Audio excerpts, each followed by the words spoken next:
Public Yemeni #1.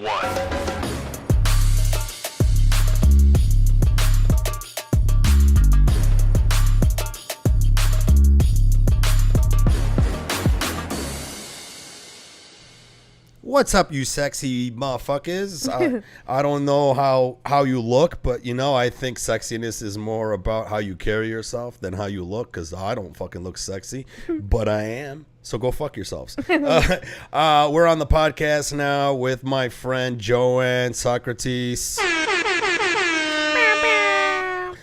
And she is a comedian. She is a bodybuilder. She is attractive. Her mom is super gay. If you follow her on TikTok, you would know that. She's also a stand-up comedian. She's funny, and you could definitely should follow her. What's your website? It's Joann Socrates. On like all the social medias, You don't have a website? It's sort of. You don't have a website. Sort of. Come on, man. You need a fucking website. How dare you? Joann Socrates, definitely follow her. Her last name is spelled Socrates. Joann Socrates. But it's actually Socrates. Yes. Because she's Greek and fancy. And before we get the podcast started, guys, for those of you that are listening in, MikeFromDetroit.com is my website. I'm Mike from Detroit on everything. Instagram, Pornhub, fucking Venmo, you name it. I'm Mike from Detroit on that. Best way to find me. Pornhub. I'm also OnlyFans.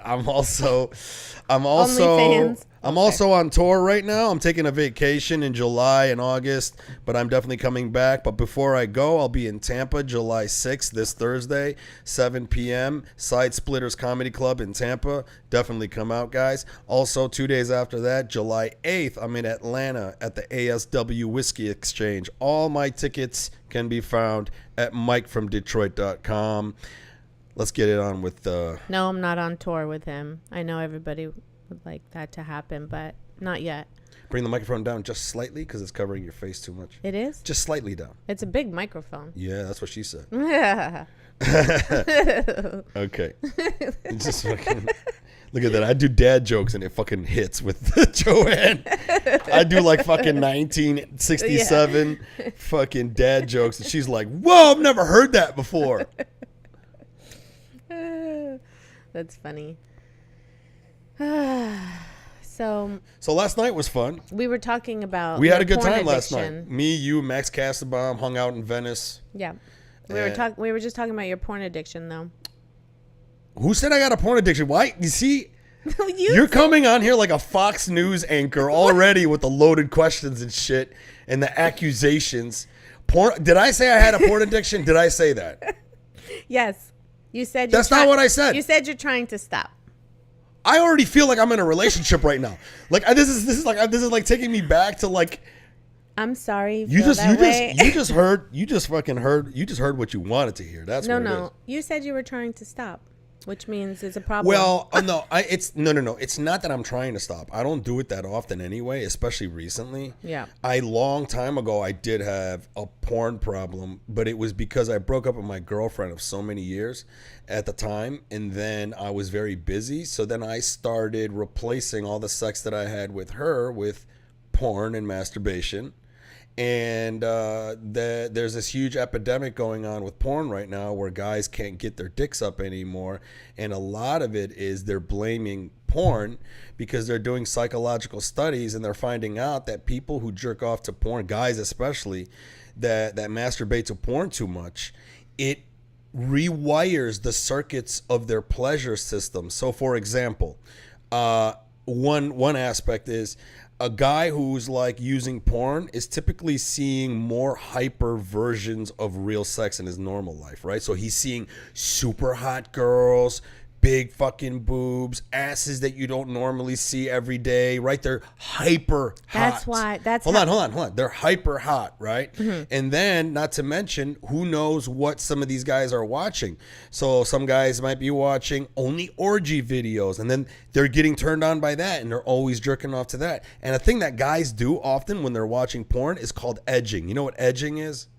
Edging is when you bring yourself up to just about, you're about to bust. Oh yeah, I heard about and this, then actually. you let off. Edging, yeah. And you bring it back, and then you start back up again. And then you start back up again. So that you have multiple orgasms before you bust it. Because, you know, guys don't have what women have. Most women have this ability to just come, and then sooner or later they can come again. And, you know, men don't do that. Men, we bust, and then we have a refractory period. They call it a refractory period, a time of recuperation. When a guy is really young and 19, his refractory period is probably like 5 minutes. But then as you get older, you know, it's like 1 day or like whatever until you want to be able to do it again. 1 day? Yeah, or like 1 month? Yeah, if you're like in your 70s, right? So, but here's where the addiction thing comes. I think I'm a man. Here's where the addiction thing comes. When men or women masturbate to porn, there's a huge dopamine hit. Your brain gets flooded with dopamine, and then you back off, and then you find another video. And then you bring that back up. And then, so now the spikes of dopamine that you're getting for one sitting of sex is not natural. It's not how your body is supposed to be. Your body is supposed to be attracted to just a woman, how she normally looks, not these hypersexualized boob job bitches that are on there, right? Boob job bitches. I should coin that phrase. And what ends up happening is you're giving your brain way too many dopamine spikes. Okay. And then when a man gets with a real girl, there's this thing called flaming out. Then he can't reach it. He can't reach those dopamine spikes. And then they get bored, and then the brain's like, this is stupid. Where's the other girl? Yeah. Where's the orgy? Yeah. Where is it that every 5 minutes we go into a different room and we're with a different girl? So like a lot of these clips online are 5 minutes. Yeah. So they'll go from one 5-minute video to another 5-minute video. And the brain doesn't know that it's watching pixels. The brain thinks that you are experiencing these experiences with multiple women for one nut. And then when you get with a woman, there's this thing called flaming out, and a lot of guys will flame out at about 5 minutes. They'll be able to get erect. They start to have sex. 5 minutes happens. The brain's like, where's the next dopamine spike? And then they lose their erection. No. But is there anything the girls can do to make that not happen? Bring in the orgy.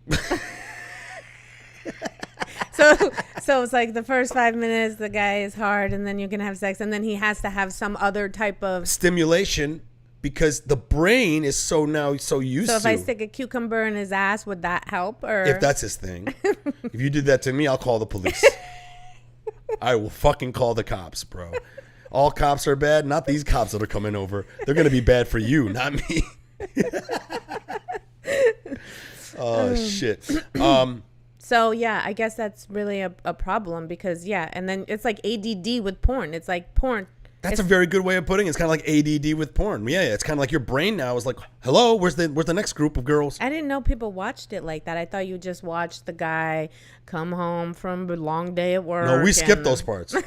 And then, you know. Like if I start a video and a guy's walking through the door, I'm like, skip to where his dick is out. What the fuck is this shit? Don't you want to see the relationship? No, I don't give a fuck. You just want to get straight to it. Most guys don't give a shit about. I never watch porn. Like I never. Most did. women don't. I don't think it's. I think it's mainly predominantly a man thing. Yeah. And do you think even the older men they still do that, or is it not as like how much time do you have to like fucking go through 10 videos of porn just to bust a whatever? I mean, everybody's different, I suppose.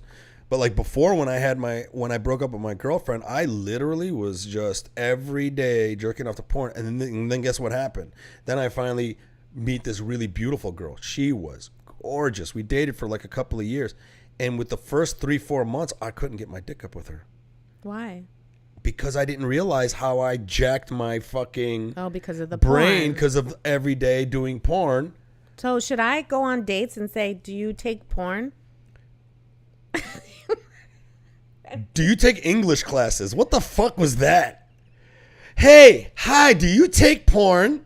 Do you watch porn? That guy's gonna fucking get up and walk away. I'm like, hey, do you take watch, you to a hospital because you might have had a stroke. Do you watch porn and like every day? Like I should ask guys if they watch porn. Everyone's gonna lie to you. No one's gonna fucking be honest. Everyone's gonna lie to me. Most people are insecure about that shit. They'll and on a first date they'll probably lie to you. Really?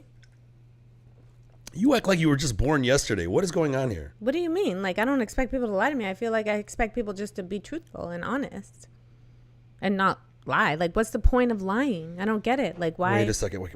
Well, what do you have to lose? If we're on a first date and Okay. I'm asking you a question, Okay. you're going to lie to me? For what reason? I'm not. I'm very upfront. Okay. I'm extremely upfront. I like being upfront off the top, and then if it makes the girl go, ugh, and I'm like, all right, then this wasn't the girl for me, right? To me, I like being very forward and upfront. Yeah. But I would wager fucking the vast majority of people are insecure. Yeah. They have certain insecurities that they don't want out in the public. I mean, I'm a stand-up comedian. All I do is figure out my flaws and talk about it, Yeah. right? I don't think that's most people. Well, I mean, no, but I mean, you don't like, I guess, you know, also there's like plenty of men that go on the, you know, I go on, whatever, you go on, There's plenty of men that what? that like will sell like a bill of goods, you know, in the beginning. Like they'll Everybody. offer It's not all just the- men. It's just everybody will do that. It's very. I think it's very rare to find people that are very honest. Yeah. Yeah. I Don't you mean, think? Well, I don't know. I guess if you're trying to impress somebody, maybe you try to like not, you know, I don't know. I think people should just be themselves. I mean, you told me about that Everybody guy. has their mate. That one guy who asked you, was his dick okay? What did he say? No, that was like, What did oh he yeah, say? yeah. That was like a while ago. That was like, I guess, you know, guys have a thing with size, right? With their, Sure. And they don't know. But how do you know if you have a big penis? That's a very good point because honestly, I just had to tell this to somebody in another podcast, okay? And it freaking dawned on me. For the longest time, I thought I had the smallest dick. For the longest time, I thought I had a very, very tiny dick. I had no idea, right? It wasn't until I had my first girlfriend out here in LA, and then she tried to saw me put the regular condom on, and she was stood up. She's like, "What are you doing?" And I'm like, "What?" She's like, "Why do you got that condom on?" She goes, "You need a bigger condom." And then I was like, "No, I don't." And she took me to CVS and bought me some Magnums. Now, for the longest time, I never bought Magnums because you want to know why my dumb brain, my dumb, insecure young brain was thinking. I thought It's only Magnums, for black people. or this is my visual. What I thought about so I put a regular condom on and it was always tight, and I hated it. Right? It really. It was, So did you think that's the way it was? and I supposed thought to that's be? what it was supposed to be. Yeah. And then whenever I went to the store and I saw Magnum condoms, I'm like, those are not for me. In my mind, I was like, if I ever put on a Magnum condom, in my imagination, it was like I was putting on a garbage bag over my dick, like a big, like a God. 13-gallon garbage bag. And then she made me buy them. And then I put them on and I was like, oh, Are there sizes? hold on a second. Okay. And then I was like, whoa. And then she was like, see? And then I realized something. I am so straight. I've never seen an erect dick in the same room with me. Yeah. How would I know? How would I know how big it is? I think most straight guys are like that, I would think. So then you used the Magnum, and then it slipped in inside of her, and you lost it. No, I'm just kidding. Yeah. Then I was like, you're right. This ain't working. Do they got a Magnum medium?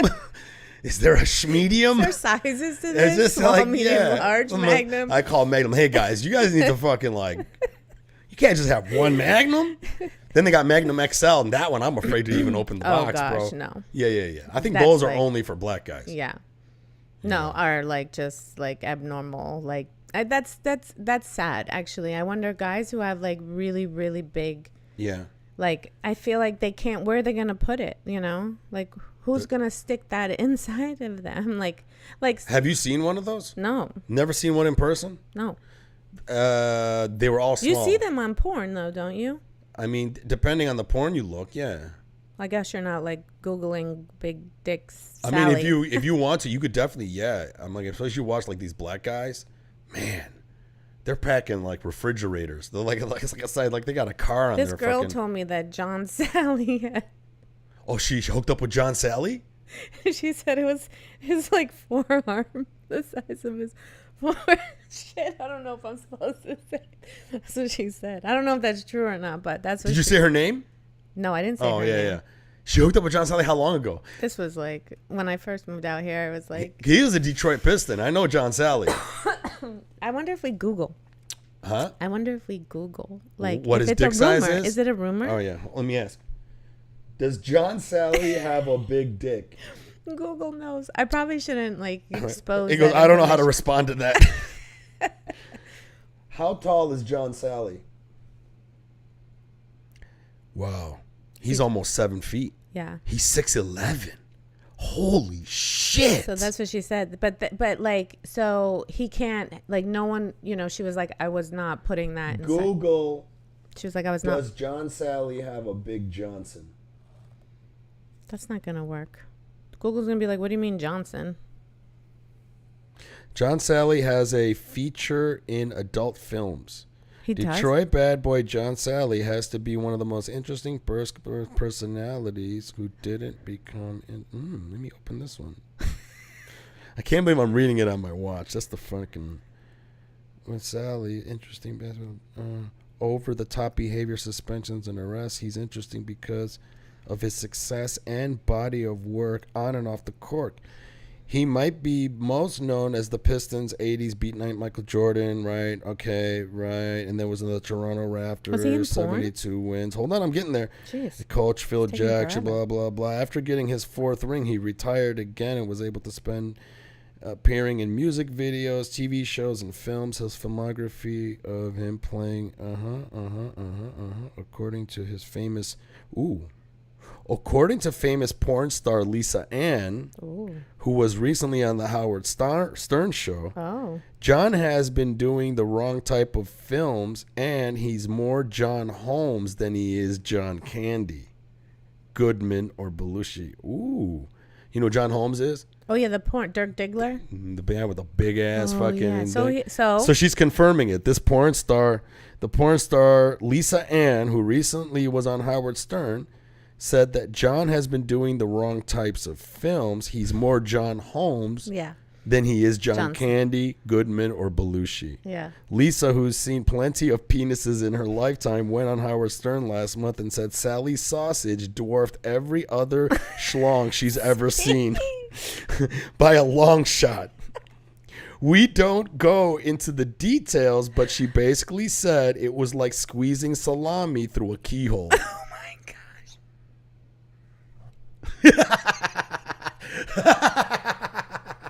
Wow. Detroit basketball.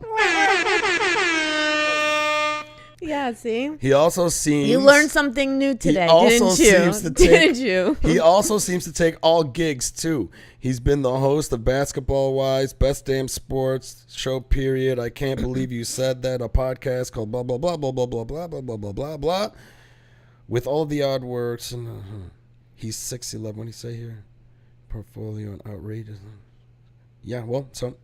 Wow, he does have a fucking big dick. We just confirmed that, guys. See? That was a first on the podcast, I think. You're welcome. No. Get the fuck off the podcast. Like We're gonna end it right now. You know, I I'm just can be gonna a do virgin. solo. I gotta be a virgin somewhere.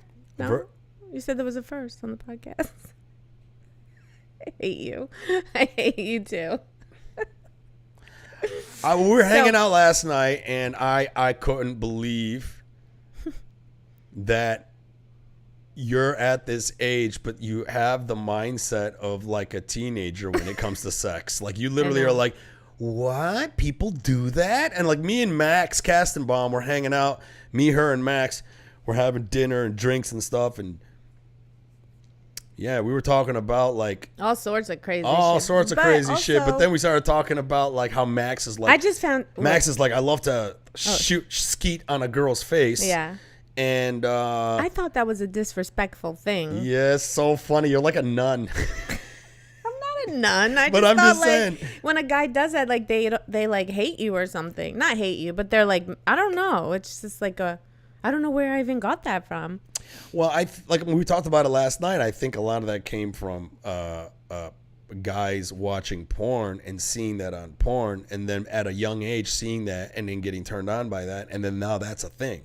But do girls like it? There are girls that love it. Really? I can confirm. And then there are girls that are like, if you get it on my face, I'm going to kill you. Oh. So everybody's different. You know what I mean? There's everyone out there for whatever it is that you're into. Yeah. Do you know what I mean? Yeah. It's so funny because you're like, girls actually like that? Yes, there's girls that are like, fuck yeah. There's girls that are like, I want that specifically. Then there's girls that are like, I just get turned on. Or guys too. You know, I just get turned on by what turns you on. So there's girls that just like really want to please. They're like, what are you into? And you'd be like, I'm into XYZ. And they're like, I'm doing XYZ.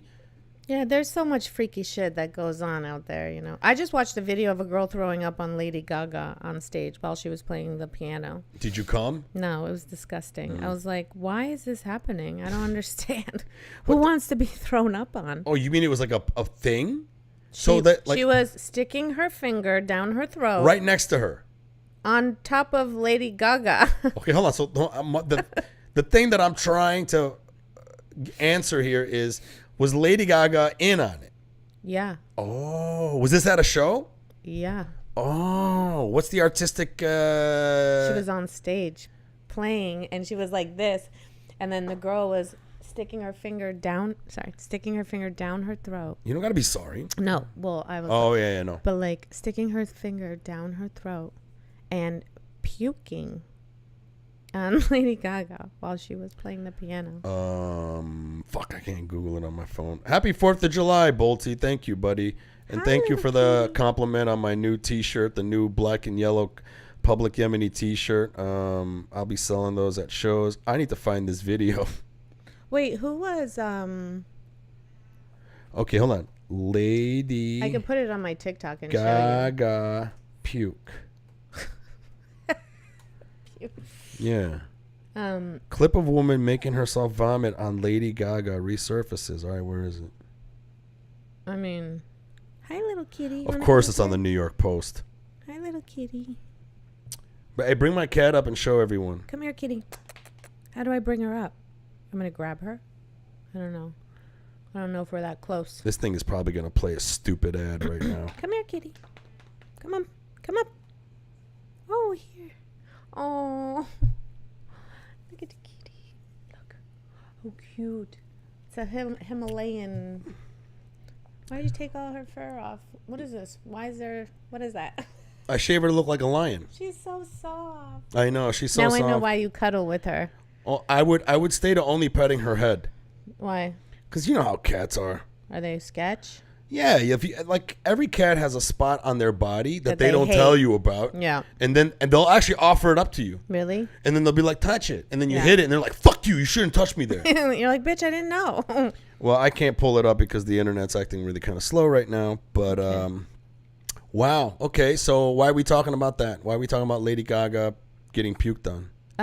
Well, just like weird fetishes that people have, I guess, you know. I'm like very straightforward. Like I'm very like, I'm pretty, like, I don't know, I'm easy to please and like, I'm pretty, not easy, whatever. Like I'm, it takes me a while before like I could be, like we were talking about, like you have to have a connection with somebody, it's not like you're in your 20s anymore. I mean, I don't know. Do you feel that way? I'm not quite sure. Cause sometimes listen. you act like you're in your 20s.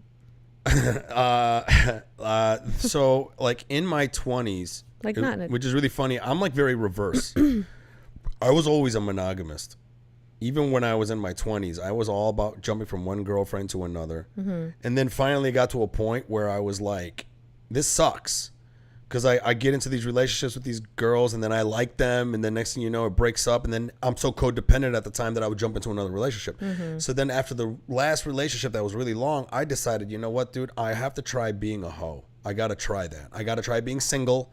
I got to try telling women, hey, I'm only in it for the sex and hanging out. I don't want to date you. Mm-hmm. So, but I was very honest. I don't lead girls on. Mm-hmm. So I'm the opposite now. So I was very monogamous before, and now I kind of forced myself and rewired myself to be okay with just hooking up with girls. But there's still a caveat. I can't just hook up with a girl.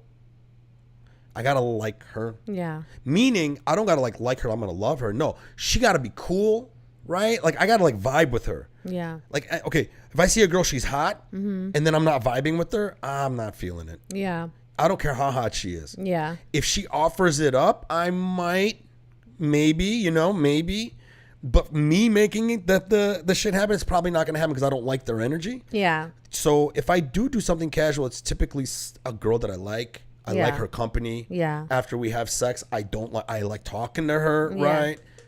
That's what I like. I would prefer that. So I can't just hook up. Yeah. you know? Yeah, it's like it has to mean something a little bit more. You have to have like a connection or like, yeah, something that attracts you to that person. It's not just like a hole in the wall. Exactly. I got to be attracted. It's not a glory hole. I got to be attracted to her. I got to be. I know what that is. Oh, whoa. Hello. It was very recent. I got to be attracted to the body, the looks, right? And then I also got to be attracted to their personality. I just got to like know, like if a girl's smart, I like that, right? So, if like, a girl's kind, I like that. If I'm like with a girl and I can tell she's aware of her surroundings and she has enough empathy to help somebody if they're like, you know what I'm talking about, or just those little cordial things mean a lot. You know, it just shows that this person is a good person and she deserves this dick. So she deserves this magnum dick. She deserves this. So I have a question. Like, is there a point where like you actually you're on a date or whatever and you like someone and then they say something or do something? Yeah. It's like a red, I guess it's like a red flag, but is it? Oh yeah. What is that? What would you say like that is for you? I feel like I can hear your cat purring in here. Oh yeah, probably. She loves you already. So I'll give you an example. I met this really beautiful Arab girl at a film festival. She produced a movie. And when I met her, she was phenomenal when I first met her because of what she's accomplished. And then when I found out, this is a good example of like what makes me go, yeah, I'm gonna give it to you, girl. She goes, because we were vibing. She's beautiful. We're talking. We're laughing. And then I find out that at the height of the Iraq War, she left America, went into a war zone as a civilian, and then started curating art programs to get kids off the streets. Oh, that's so nice. So that they wouldn't join terrorist groups. That's so nice. And as soon as I heard that, I'm like, I'm going to come in her. She's going to have my baby. This is going to be my wife. You know what I mean? Like, I was like, when I heard like that, I was like, yo. So this was like one of those moments where I was like, yo, this ain't just I'm going to hook up. I'm going to make this girl my woman, man. Because she's exhibiting some excellent character traits, right? And then on top of it, you know, she produced this film and she's, you know, she's doing her thing. You know, she's smart. Yeah. Empathetical, cares about people. So I take her on her first date. On our first date, we went to El Cid. Okay. And if anybody doesn't know, El Cid is like a Mexican restaurant run by like white people. How did you ask her out though? Like, what'd you say? You were just like, hey, what? We were hanging the whole time at the festival. So you were like at the and then afterwards we bounced off to another bar and then we went and then we made out and you know, so it was kind of like you were feeling each other. We were feeling each other, right? And so you felt confident to be like, hey, you want to go out to absolutely dinner? Oh so no, was it like the next I day? think I bet you any money like within 30 minutes of like getting to know her, I'm like, hey, I'm taking you out. And you wanted it like the next day, right? Or like when she was available? Well, she was traveling, so she was in LA, and then she was leaving LA early in the morning, so she had to go to bed. Oh, okay. But she was coming back again the week later. Okay, so. And then I'm like, when you come back, let me take you out. Okay. All right, so I take her out on a date. Beautiful girl, accomplished, like a beautiful person. Right. Right. Why is there a red flag in this story? This is making me sad. I sit down with her. And she's one of those girls or people that after her second glass of wine or third glass of wine, whatever, she kind of went into a little blackout mode. You know, she started having the fish eyes. Like they're looking through you. Oh, yeah. Do you know what I'm talking about? Yes. There's some people that are alcoholics. It just takes only 3 or 4 drinks. And then all of a sudden they psychologically go to another place. Yeah. And they're like a deer in headlights. And you're like, are you a zombie? Yes. Yes. So I started seeing that and I'm like, okay. Then all of a sudden she starts becoming loud and racist. What? But she's only racist towards white people. So funny. Hold on a second. You don't have jokes about this? I've done it a couple of times on stage. I've never actually put it in my set. Okay. But she's only racist towards white people. And her grievance is white people ruined Iraq. If it wasn't for white people, we wouldn't have blew up that fucking place and kill all those fucking women, children, and you know. So she was coming from that angle, okay? But she was coming with this vitriol racism. Fuck white people. Saying it loud. We're surrounded by white people, mind you. Everyone in this restaurant's we're a in white Beverly person. Hills. No, we're in Silver Lake. Even worse, they're hipsters. So she starts fucking railing against white people. And it's so fucking bad. And I did say this on stage. I go, I'm a minority in America. And the last thing I want to do is defend white people. But this bitch got me out here defending white people. So now I'm double mad. I'm double mad that she's ruining this whole thing that I thought that she was. And then on top of it, she's forcing me to stick up for white people. So I couldn't. So we're having this back and forth. And she's like, fuck white people. That's all they fucking do is blow shit up and take fucking land and blah, blah, blah. And fucking this. And she's like the opposite of what she was. She was this poised girl. Then all of a sudden she's this trashy, slurring Just her only words. when she drank? Yeah, but that's a red flag. That's the biggest of red flags. Why? Why? Because she can't hold Because her she got a liquor? drinking problem. Yeah. She got a drinking problem. Was it every night? No.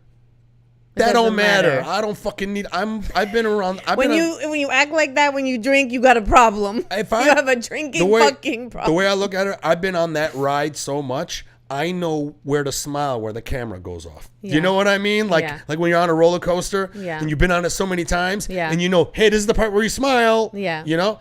I've been on this ride too many times. Yeah. I've seen this before. Yeah. And not only that, she's exhibiting some really, really shitty behaviors. Yeah. So to me, it's like, if you are so poised and then you drink and then this trashiness comes out, there's more in there. Yeah. I'm not gonna sit around to find out. Yeah. But I'm still, because she's so beautiful. Yeah. I'm just like, oh, Mike, let's fucking see what's up here. So I tried to see if I could save it with logic. And I said, hey, girl, I'm not gonna say her name. I said, hey, what you're saying is kind of wrong. She goes, no, it's not. I go, yes, it is, because you're trying to say a whole race of white people is to blame. She's like, yes. I go, every white person is to blame for what happened in Iraq. And she goes, yes. I go, hold on a second. I go, the people that were in charge that did it were probably all white. Like those regimes, Bush or whatever, right? Weapons of mass destruction. Okay, all that shit. But you're trying to say that all white people are to blame too? And she was like, with her fucking glass, yes, and just fucking drunk. And then I tried to hit it with logic, and I go, okay, if you're saying that all white people are to blame for Iraq, then that means me and you are to blame for 9/11. That's some logic there, right? Yeah. I'm drawing parallels here. Right. And I'm hoping that you can't say a whole race of people is to blame for one thing. And then I'm hoping a light bulb was going to go off in Right. her really smart brain. Yeah. The brain that I was talking to the other day. Yeah. And she just goes, look who the fuck is defending white people. And I swear to God, I'm telling you, Joann, I have a short fuse when it comes to this bullshit. This is exactly what I did. I stood up. I'm taking you home. And then all of a sudden, her attitude went from that to the nice girl again. Within an instant. No, why? Oh, no. I didn't mean it like that. No, sit down. Let's keep. I'm like, this is even more of a red flag. Now that I see you switching like that, I'm done. So I got up and I'm like, Regine, I'm taking you home. And she goes, no. I'm like, done. I called the fucking check, paid, tipped the guy. Come on. She was defiant. She wouldn't get up. I had to be like Robert De Niro in Goodfellas or some shit. Grab her by her arm. I'm like, I'm taking you to fucking home. So I drive her home. Wait. How many? I need a timeline on how many like months in this is or weeks or whatever. This is the second week. Oh, this is like right This away. is our first date. Oh, okay. This is our very first date. Fuck. That's what I'm saying. This is our first fucking date. 3 to 4 glasses in, and this is what happens. Okay. Shit. So then I got up, and I'm like, I'm taking you home. So I drove to her house. The whole time, she's begging me to stop, begging me to fucking don't take her home and all this. She's like so defiant. Then I get in front of her house, and she won't get out of the car. And I'm now 20 minutes telling her, Regine, please get out of the car. Yeah, but what? And she's trying to find a way to get through to me, and it's not working. I'm completely done. Yeah. Right? And she wouldn't get out. I'm like, Regine, please get out before I have. I can't say. Oh, yeah, whatever. I'm like, please get out before I have to come out here and yank you out of my car, and I don't want to do that. Yeah. I just need you to get out. I want to go home. Yeah. And she would not get out. And then guess what happens right after that? It starts torrential downpour raining. Like I've never seen in LA ever. It was like the perfect timing. Just, whoa, all this water started coming down. And I looked at her, I'm like, look at that. You could have been in your apartment right now, but now you got to walk in the rain. And then she tries to use that against me. Oh, you're going to let a woman walk in the rain? So now she's 25 minutes in, won't get out of my car. And that was it. I got out of the car in the middle of the rain. I walked around the back. I opened the fucking door. I grabbed her and I yanked her out of my fucking car. She literally was on stilettos and she like on the trying to keep her balance. That's how hard I yanked her out. Got up in my car, peeled out, and I went home. And I literally was like, you know what? That's the right thing to do. F that bitch, dude. I'm like, what the fuck? She is like a piece of shit. That was the first date? First date. Shut the fuck. First date. So then I drive home. Hey, this is where the man in me comes out, right? And You mean the Arab or the man? The man. Okay. The whole time I'm driving, that's not an Arab thing to do. An Arab thing to do is to be like very like whatever. But this was shitty thing to do. Yeah, yeah. So Bye. I'm already mad at myself. I'm like, God damn it, she brought that out of me. You know? So then I walk out, I go home, and as I'm going home, she nonstop is texting me, trying to save it, and I'm ignoring. Oh shit. I come home, I get on the chair, my cat sits on my lap, I turn on the TV to relax. She sends me one more text, and the text is, Mike, what do you want from me? Uh-oh. And I thought about it. And you said nothing. And I typed a blowjob. You're such a dick. Did you say that? And then she goes, I'm coming over. No. And you got a blowjob? I got a blowjob. But then what happened? Then I tried to redeem her for another date. And then I told her. Wait a second. Is that fucking true? That's true. Is that a true story? Yes. You said Why would I lie? You said everybody lies, but okay. You were like, she was like, Mike, what do you want from me? And you said a blowjob. And she came over. Because the way I looked after that. Because of the way I looked at it, I was so done with her. I was like, I'm gonna say something that's not only just like hopefully would get her to be like fuck you, but at the same time, it's also something I kind of want at the moment. So I shot my shot. You know what I mean? I shot my shot because to me, I'm like, man, fuck this girl. And then at the same time, she's like, what do you want? And I'm like, okay, so she came over, she gave you a blowjob, and then you wanted to redeem her. And then took her out. After the blowjob, she kind of was like, let's just do this again. I'm like, all right, fine. I think a couple of days later, I went to her apartment to meet one of her friends, and we were sitting on her balcony, drinking wine, eating chocolates, and that was fine. That was a good night. We had a good night. She wasn't hammered. She wasn't hammered. She was kind of like aware of trying not to get to that level. Mm-hmm. And that was a fun night. And her friend was there and I had fun. We were in laughs and it was great. The next time I took her out again and we went to another restaurant. Mm-hmm. And then I remember I sat down in front of her. I was like, hey. Don't start with the fucking white people shit. No, you're done drinking, okay? She's like, I'm just going to have a cup. I'm like, okay, but drink slow, would you?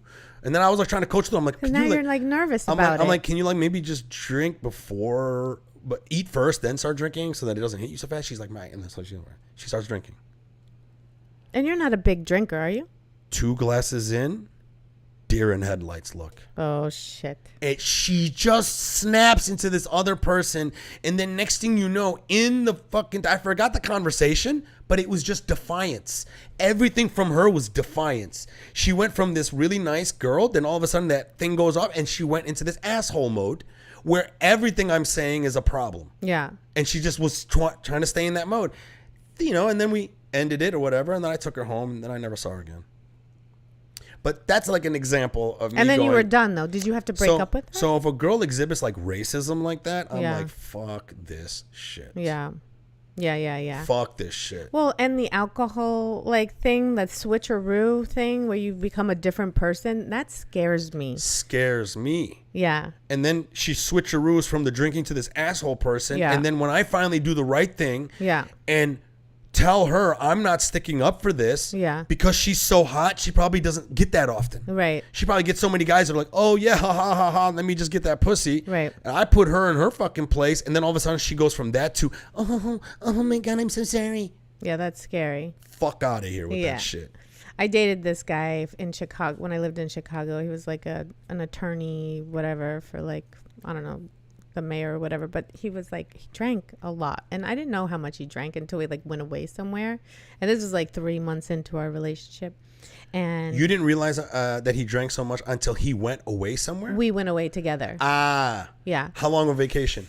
It was like a weekend. Yeah, okay. Vacations are a good way for you to expedite if the person is someone you can be with. Exactly. And, you know, it was like 3 months in, and I knew he drank a lot because he would get like belligerent, like bad, like fall over drunk, like fell out of a cab once. You know what I mean? Oh, wow. And I'm like, okay. And, you know, I was like, maybe he had a hard day or whatever, you know, whatever. You just like, you give them the benefit of the doubt. Yes. Which is a nice thing to do, and I think it's a proper thing to do. Yeah. And, you know, I have compassion for people and whatever. If they make a mistake. Yeah. Give them a chance. So we go on a little trip, and it's on the beach. We're staying at this house, and he's like, you want to go for a walk? I was like, and then I said, okay. And I just like noticed that he wasn't like really drinking, you know, that day, because he had like 2 drinks on the plane. And then like that day, like, you know, he wasn't drinking. Okay.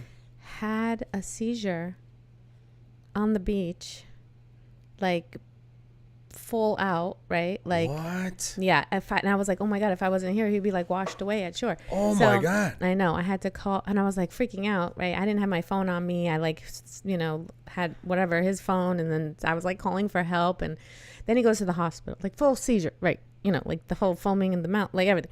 So we go to the hospital, and then I drive there. The people were like looking at me like, I don't know, he probably thought I was going to like rob the guy. I don't know.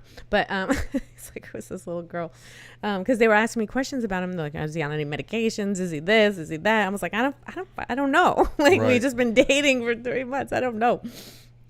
Go to the hospital. I'm like Googling, you know, because you can die. If you're an alcoholic, if you stop drinking, you can die. That's true.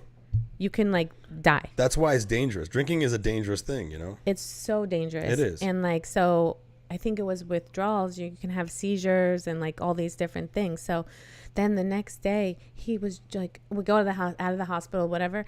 Next day he goes on this like golf thing, whatever. And I was like, you're still on vacation. Yes. I was like, just, you know, don't drink. You know, I know golf is like, whatever, everybody drinks. Did the hospital give you a reason of why he had a seizure? No. Okay. I think it was because of that, withdrawals from like drinking. Okay, that's crazy. And I think he's had that problem before too, he said. So I don't know if it's like correlating, but so he was like wasted at golf the next day, whatever, comes back, and then it was like saying, like, you know, there's like a switch, right? And he's like wasted, and all of a sudden it's like, oh, what's the matter? This isn't good enough for you? Well, you don't like being here? Like this, like, you know, where we were, I wasn't appreciative because I didn't want him to fucking end up in the hospital again. You know what I'm saying? So he's like gaslighting you. Yeah, I'm like, he's making it your fault. I don't care where we are. Like, I care if you're gonna fucking have another seizure or not. Like, that scared the fuck out of me. Right. Then, so I slept in a different room. I couldn't even be around the dude, right? Okay. And then I woke up the next morning. I think I told this story before, but woke up the next morning because he was like, I hear him like rumbling, and I'm like scared at this point. Scared, right? And I wake up the next morning, and I go into the room to check on him, and the bed is filled with blood. Like red blood everywhere, like white cheese. I was like, oh my God. He had a period. So that's what he said. He's trans? I was like, dude, fucking, there's blood everywhere. It was a trans man. He gave himself assignment surgery in the bed. No, he has period. Reassignment surgery in the bed. I was like, dude, what the fuck happened? And he turns over, he like looks down, and his fucking Achilles is bleeding out. And I'm like, oh my God. And he was like, oh, he turns back over. He's like, yeah, for a second, I thought I got my first period. I was like, I'm fucking out of here. I was like, flight, goodbye. And that was it. Mm-hmm. And he hated me. You're ruining the trip. You're ruining this. You did this. And then a month. What and a I was child. Like, He's a child. I was like, great. I ruined the trip. I ruined it. You're right. Not your blood fucking, not your hospital visit, not your seizure. It's the not worst. Your seizure on the beach. Yeah. I saved your life. None of, I was like, it's my fault. You're right. Isn't it the worst is when you date someone, and this is my biggest problem with being in a long-term relationship with someone, which is why the last 2 long-term relationships I had, I cut them off for the same reason, because I almost dated the same girl. Yeah. And that is, they can never take accountability. Yeah, that's not good. They never. Like, they can't be like, oh, you're right. I'm sorry. I fucked up. Everything's your fault. Yeah. You ruined the vacation. Yeah. Well, get this. A month later, he called me to thank me for saving his life, because he went and got help at a hospital and had to detox properly. Oh. Well, I will say this. So maybe that's why I was there. I don't know. I would prefer not to be tortured anymore. I will say this. Hats off to that guy for making that phone call. Yeah. I mean, and he wasn't trying to get you back or anything. He just wanted to say thank you. Yeah. It wasn't anything after that, you know. No, he wasn't trying to be like, hey, so you want to see, you know? I don't know, but it's not. I was like, you're welcome. Goodbye. Yeah. Well, I hope when I'm done, I'm done. I don't know. I know. I just hope he's fully recovered. I think that's a good character trait. Someone who can later on, even listen, if you don't apologize now, but you can catch yourself, and then when you catch yourself, you make the apology. Yeah. I don't care how long it takes you to get around to that, but if you do get around to that and you show me real humility, I can forgive that. Well, and excuse me. Did you fart? No, I burped. But I strongly believe that, like, people come into your life for a reason, like whatever it is, you know, like for whatever, to make you look at things a different way or feel something different or that you've never felt before, or, you know, just take you to the next step or growth or whatever, you know. Every person that you interact with can be a lesson. Yeah. Whether it's a lesson of something that you need to fix yourself, or sometimes, a lot of the times, I can like notice other people and I'd be like, wow, they're really good with this one thing that I can learn from. Yeah. You know, or like, this guy is a very nice guy. He knows how to be to get everyone included in the party. He's a good leader, right? Yeah. This guy's got good traits. And then, like, you know, you can see a trait in someone that's really good, and you're like, that's something I'm missing. Yeah. You know? Yeah. And you're like, oh, I want to be more like that. Yeah. You And know? that's something I need to start adopting. So that's also a good thing. Like, if you're able to see other people and then also see the positive things they do. Yeah. And then go, man, I need to start doing that. Yeah. You know, I remember when I was really young, some young guys or insecure people are like that. They'll see someone exhibiting great traits in front of other people and they get jealous. Well, and like, there are people that are like that. Oh yeah, for sure. You know, or they're just mad that they don't have the discipline to do the, you know, or whatever it is, whatever it takes to do that. They just don't have the ability to look at someone, see what they're doing that's good, and go, that's fucking awesome. Yeah, I want to be like that. Instead, they go, "Oh, this fucking guy thinks he is, bro. Fucking trying to make everybody like him." Yeah, that's those Fuck haters. This guy. Yeah, I hate people like that. Yeah, me too. They're so annoying. They're like blatant haters. Like, you can't. I almost feel like they're not real people. I think they're NPCs. Oh, I gotta tell you. So, you know, I post a lot of health stuff on my whatever Instagram. I thought you were gonna say I post a lot of titty shots. A lot of like, you moved up in the life. Feet pics. From feet pics. Are you doing feet pics? Are you doing feet pics? No, I tried. During the pandemic. You should do feet pics. No, it doesn't. Feet. I'll do feet pics with you. Feet pics is the fucking gateway. The what? Is the what? Come on, give me that fucking Mediterranean. Now we look like we're in the Illuminati. This is the hand signal for fucking KKK. Feet pics are the gateway to the fucking butthole. Come on, man. No. I think so. Anyway, I tried. No. I went on because they were like, oh, you can, everybody was telling me, sell your feet pics. So, you know, just sell feet videos on OnlyFans. It's like, and I was like, okay, I'll try it, whatever. It was like 2020, right? Everybody's, you know, trying to make money. I got this thing. I put it on their Greek feet. I was going to have a Greek feet. Greek feet? That's what it was called. You put feta on it? Pour some honey. Hummus. Greek yogurt, right? Between my toes. Yeah. Hold a Euro sandwich. Toss a Greek salad. Yeah. Hey guys, if you give me $10 more, I'll put cucumber sauce on it. I was gonna do that kind of shit, right? And I got a message, my first message. They were like, oh, how much will you know, to see pics of your vagina? I'm like, bro, what part of Greek feet did you get fucking vagina? Why don't you just send them a picture of someone else's vagina? Well, I was thinking that too. All you got to do is hit me up and be like, hey, Mike, do you have any girls that Pictures? sent you fucking vagina pics I that might look should like have. my skin tone? I'm like, yeah, I got it. I should have. Do girls send vagina pics? Yeah. Wait, they send you a picture of their vagina. Every girl is different. Most girls will not just drop a clit shot, right? Okay. Clit Unless you're like in a relationship.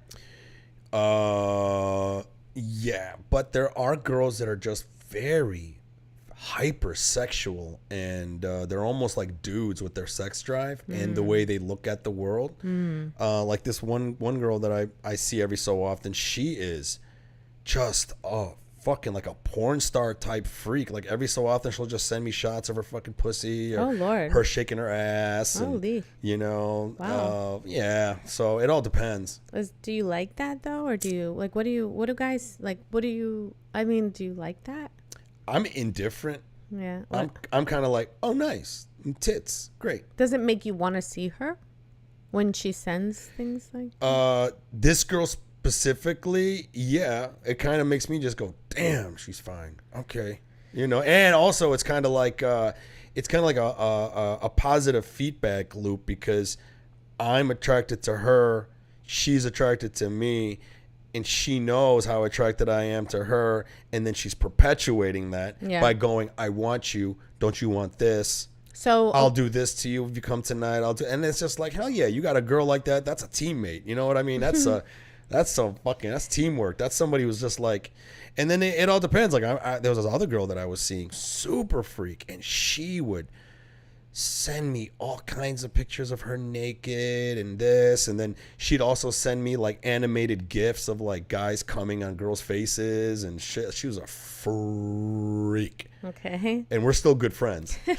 she's like, she got a man now, but you know. But so if you started dating somebody, right, and like you really like them or whatever, and then all of a sudden they start exhibiting those type of character traits. No, you started getting like nude pics from just girls from your past, like just randomly.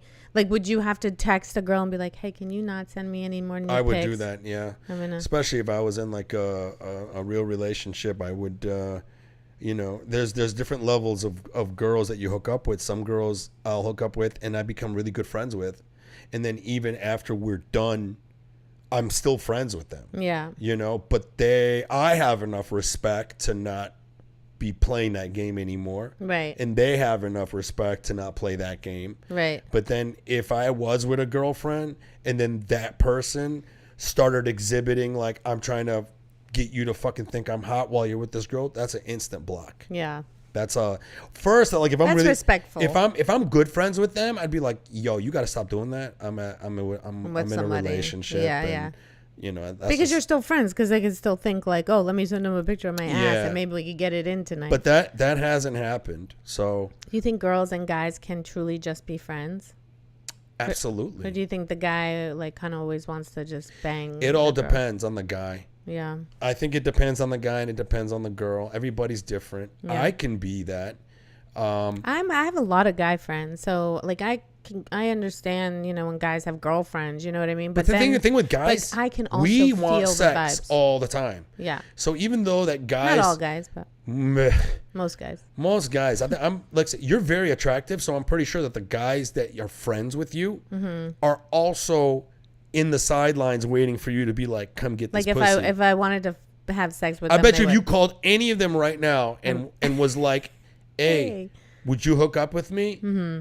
I bet you any of them would be I'd like, be like, fuck you know, we're yeah. friends, but I trust you. But for me, that's a vibe thing, though, man. There's girls. Here's the hard thing. It's hard to be friends with a girl that you are really attracted to and you also like them. Yeah. I think that's kind of hard for me, and I think other guys are like that. I don't like playing that stupid guy thing where they just want to be your friend in hopes that one day they're going to get the pussy, right? Yeah. There's those guys that play that fake friend. Yeah. And they're super nice, hoping that one day you fucking just give it to them. Yeah. I don't play that game. Because there's a lot of comedians that are attractive, and then there's some female comedians where I have to keep my distance from them because I really want to fuck them. Yeah. You know, or I'm attracted to them. I get that a lot. and then it's kind of hard for me to just only be friends. Yeah. So instead of me playing, I hate that. I hate guys like that. Instead of me playing the fake friend, I would rather just not be friends. No, be friends, but not like friends. More like acquaintances. Yeah. I kind of got to keep them at arm's length because it could be very easy for me. And the reason why I do that because I don't like hooking up with comics. I mean, I would like to, but I just don't believe in shitting where I eat. Yeah. You know, I think I would definitely do it if I found a female comedian that was someone that I wanted to have a relationship with. That would probably be different. But then in terms of like how men are, I know I am. If a girl's hot and I'm really attracted to her and she just wants to be friends, I would probably be the one that would tell her how I feel and let her know it'd be hard for me to just be friends. Yeah. Because I like to be very honest up front. Yeah. Or just keep my distance. Yeah. You know? Yeah. Yeah. Does that make sense? Yeah. Yeah. Yeah. Well, because like when you want to have a relationship with someone, like then, Bob White said Wolfpack. Eshaq, yeah. You know Bob Wolfpack. White? What's Wolfpack? Hell yeah. What up, White? Yeah, he was an old Marine buddy. Really? Yeah. Bob White. What's up, Bob White? Wolfpack is the nickname of our unit. Oh, for the Marines? For the Marine, the unit that I was in. Unit. Yeah. I love that word. You want a unit? You want to see my unit? I'm going to be, You want to see my unit, bro? You want to see my unit? So I saw Robert Kennedy in the gym the other day. Yeah, he's jacked. He's so jacked. Hold on, I got a picture here queued up because he was on the last podcast. I wonder if it's still here. Hold on. I really like him. Do you think he even has a chance against all the everything? I don't know. No, that's not the picture. You know, I wasn't really into politics until fucking COVID happened, but I guess. No, that's not the picture. I could have swore I had the picture queued up yesterday. Picture for what? Oh, here it is. Oh. There it is. I just put it up. There's RFK with his shirt off. I got it up on the screen for people to see. Oh, yeah.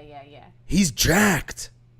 Dude, he's fucking jacked. I had no idea because... He works out in jeans. Hold on a second. Well, I would too if I looked like that. Listen, this guy... No shirt. Have you heard his voice? Yeah. When I heard him on the Joe Rogan podcast and I heard his voice, Yeah. I was like, why is Joe Rogan got some old feeble guy that sounds like he's 2 breaths from dying? Yeah, because he had this problem. You know, he had some disease that made his... For you guys that are listening, you should go to MikeFromDetroit.com under podcast. We're live right now. And if you guys want to call in, you can call in 313-915-4933. The phone lines are open. Phone lines. If you'd like to talk about RFK, vaccines, women who don't like taking skeets to the face, dating people that have toxic... why are you ducking? Do you like giving that to people? You know what's funny? When you duck down to vape, it looks like you're giving me a blowjob. Hey guys, you see how I kept the straight face? I kept the straight face the whole time I was getting a blowjob, guys. Did you see that? Wait, see that discipline? let me ask you a That's question. Marine Corps shit. Let me ask you a question. Now I forgot. What were you saying? Oh no, yes. So, do you think he even has a chance though? I mean, I know he's jacked and he's healthy. And At being president? But he had a problem with his voice. That's why he sounds like that. Yeah. No. But that's what I'm saying. When I heard his voice, then I saw the video on there and he just had a shirt. I'm like, oh, he's just a regular old guy. Then I saw a picture with a shirt off and I'm like, cuz, I need to go to the gym. This guy's jacked. He's fucking jacked. He works at Gold's Gym. I want him. The one here? I want him and Schwarzenegger. Or the one in Venice? Battle it in Venice. Oh. I want him and Schwarzenegger to battle it out. You want them to dock each other? You know what docking is? No. You don't know what docking is? What is that? It's a weird thing that I just learned about because I was doing a show at Joe Rogan's Mothership and they had like picking out of the bucket from the audience. Oh. And one of the things was docking. Okay. Do you know what docking is? No. Docking Are you gonna tell me? is when 2 guys take their dicks, right? and one guy takes their dick and puts it inside the foreskin of the other That's guy's disgusting. dick. What kind of shit do you investigate? How do you even know this? I'm a stand-up comedian. What the fuck? Docking? Who docks? I only learned it at that show. Who docks? I don't know. Hey guys, call in if you dock. Oh my gosh! Does that even feel good? Well, you ask him like I did it. I just told you I've never seen an erect penis in front of me in my entire life. We gotta find an uncircumcised. Yeah. So I found that out while I was on the mothership, and then somebody else pulled out docking. Okay. And they were like, "What's docking?" And then a guy in the audience explained it. So now I know what docking is. Now you know what it means. Yeah. Yeah. So that's docking. Bukkaking. You know what bukkake is? It's like an orgy, right? No, it's kind of it's more like it could either be a circle jerk or they're fucking or it's a blowjob, but it's a girl getting cum in the face by multiple dudes, so her Oh my whole gosh. face is just filled with cum. Oh my gosh. I hear it's good for the skin. Is that on Pornhub? Is that why your skin's so good? Yeah. Look at how glowy. You got So you were asking about RFK and having chances. Yeah. Chances of what? President? Yeah. Did he announce that he's running? Oh yeah. Is he Where running? have you been? Are you in Iraq? I'm not in Iraq. Why are you being racist right now? What the fuck? God damn, bro. Do you live under a rock? Not. It's so funny because Black Lives Matter taught us that only white people can be racist, and here we got fucking Joann being racist as fuck and not white enough. I didn't race. I didn't. Does he have a chance? I don't know. Let me put it this way. Do we know if he's running for what? You ended the live? It ended. I don't know what happened. Oh. It like went dead. I was gonna go live on Instagram, but You can do that. Is he running as a Democrat, Republican, Independent? Democrat. He's running as a Democrat. Yeah. Ooh, that's going to be hard. I don't know, because there's a lot of people on the liberal Democrat side that don't want to hear anything about how the vaccine was bad. Right. I don't know how many of those people have woken up and realized that they've been bullshitted to, because too many people in this world, whether you're liberal, Democrat, Muslim, Jewish, Christian, whatever ideology you subscribe to, Yeah. you want that ideology to be the truth. Some people are they're such ideologues. They have these rigid ideas about how they view the world. And then if you come at them with like truth, it just doesn't penetrate. So to me, it's like during the lockdown, too many of my liberal friends were buying into the vaccine thing. Yeah. Too many. Yeah. Like to the point where it became a fashion to them. Oh. You know, where there's just like, I got my 8th booster shot. Here's a picture of me and my family getting injected with shit that we can't prove works now. Okay. And like they do that as like a virtue signaling thing, especially people that work in Hollywood. They have to virtue signal. What is like? They have to virtue signal that they're fucking Like doing the better right than thing. you? Oh, yeah. They're doing the right thing. So if he runs as a Democrat, will he be able to recruit enough? My thing is that everyone who considers themselves a Democrat, let's say we just guessing, okay? During the pandemic, maybe 80% of them were pro-vaccine. Then the truth comes out. How many percentage of those 80% that believe that the vaccine was real because the news was pumping it in their face, how many of those people are doing other research to break themselves out of that? Yeah. Okay. Now, maybe 10% of that 80%, maybe 20%. And then you got the other ones that even after they find out the truth, they probably just don't want to believe it anyway because they got to cheer for vaccines. Right.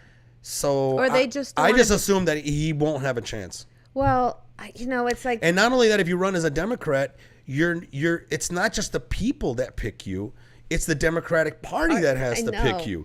So you saw what they did to Bernie Sanders. I know. You saw what they did to Tulsi Gabbard. I know. You saw how easily they went out of their way. Like Tulsi Gabbard was the only politician. her. Tulsi Gabbard was the only politician at the time that went to Syria to sit down with the President Assad to try to understand what America can do and what type of negotiation they can do to stop the killing that was happening in Syria, right? Yeah. Well, she did that as every other politician in America was like, no, we're not talking to Syria. We're not talking to Syria. And she's a former military person. Yeah. She took the leadership role and be like, fuck that. How the hell are we going to like get anything done if we don't talk? Go talk to them. Right? So she went there to go talk to him. And then the news was like, she works for the Russians. She works for the Russians. She works for the Russians. She works for the Russians. That's what they She's did a to Russian Trump, asset. too. She's a Russian asset. She's a Russian asset. To the point that when I go back to Detroit and I'm talking to my liberal friends that I grew up with, these people that used to be very fucking smart, they're all being like, she's a Russian asset.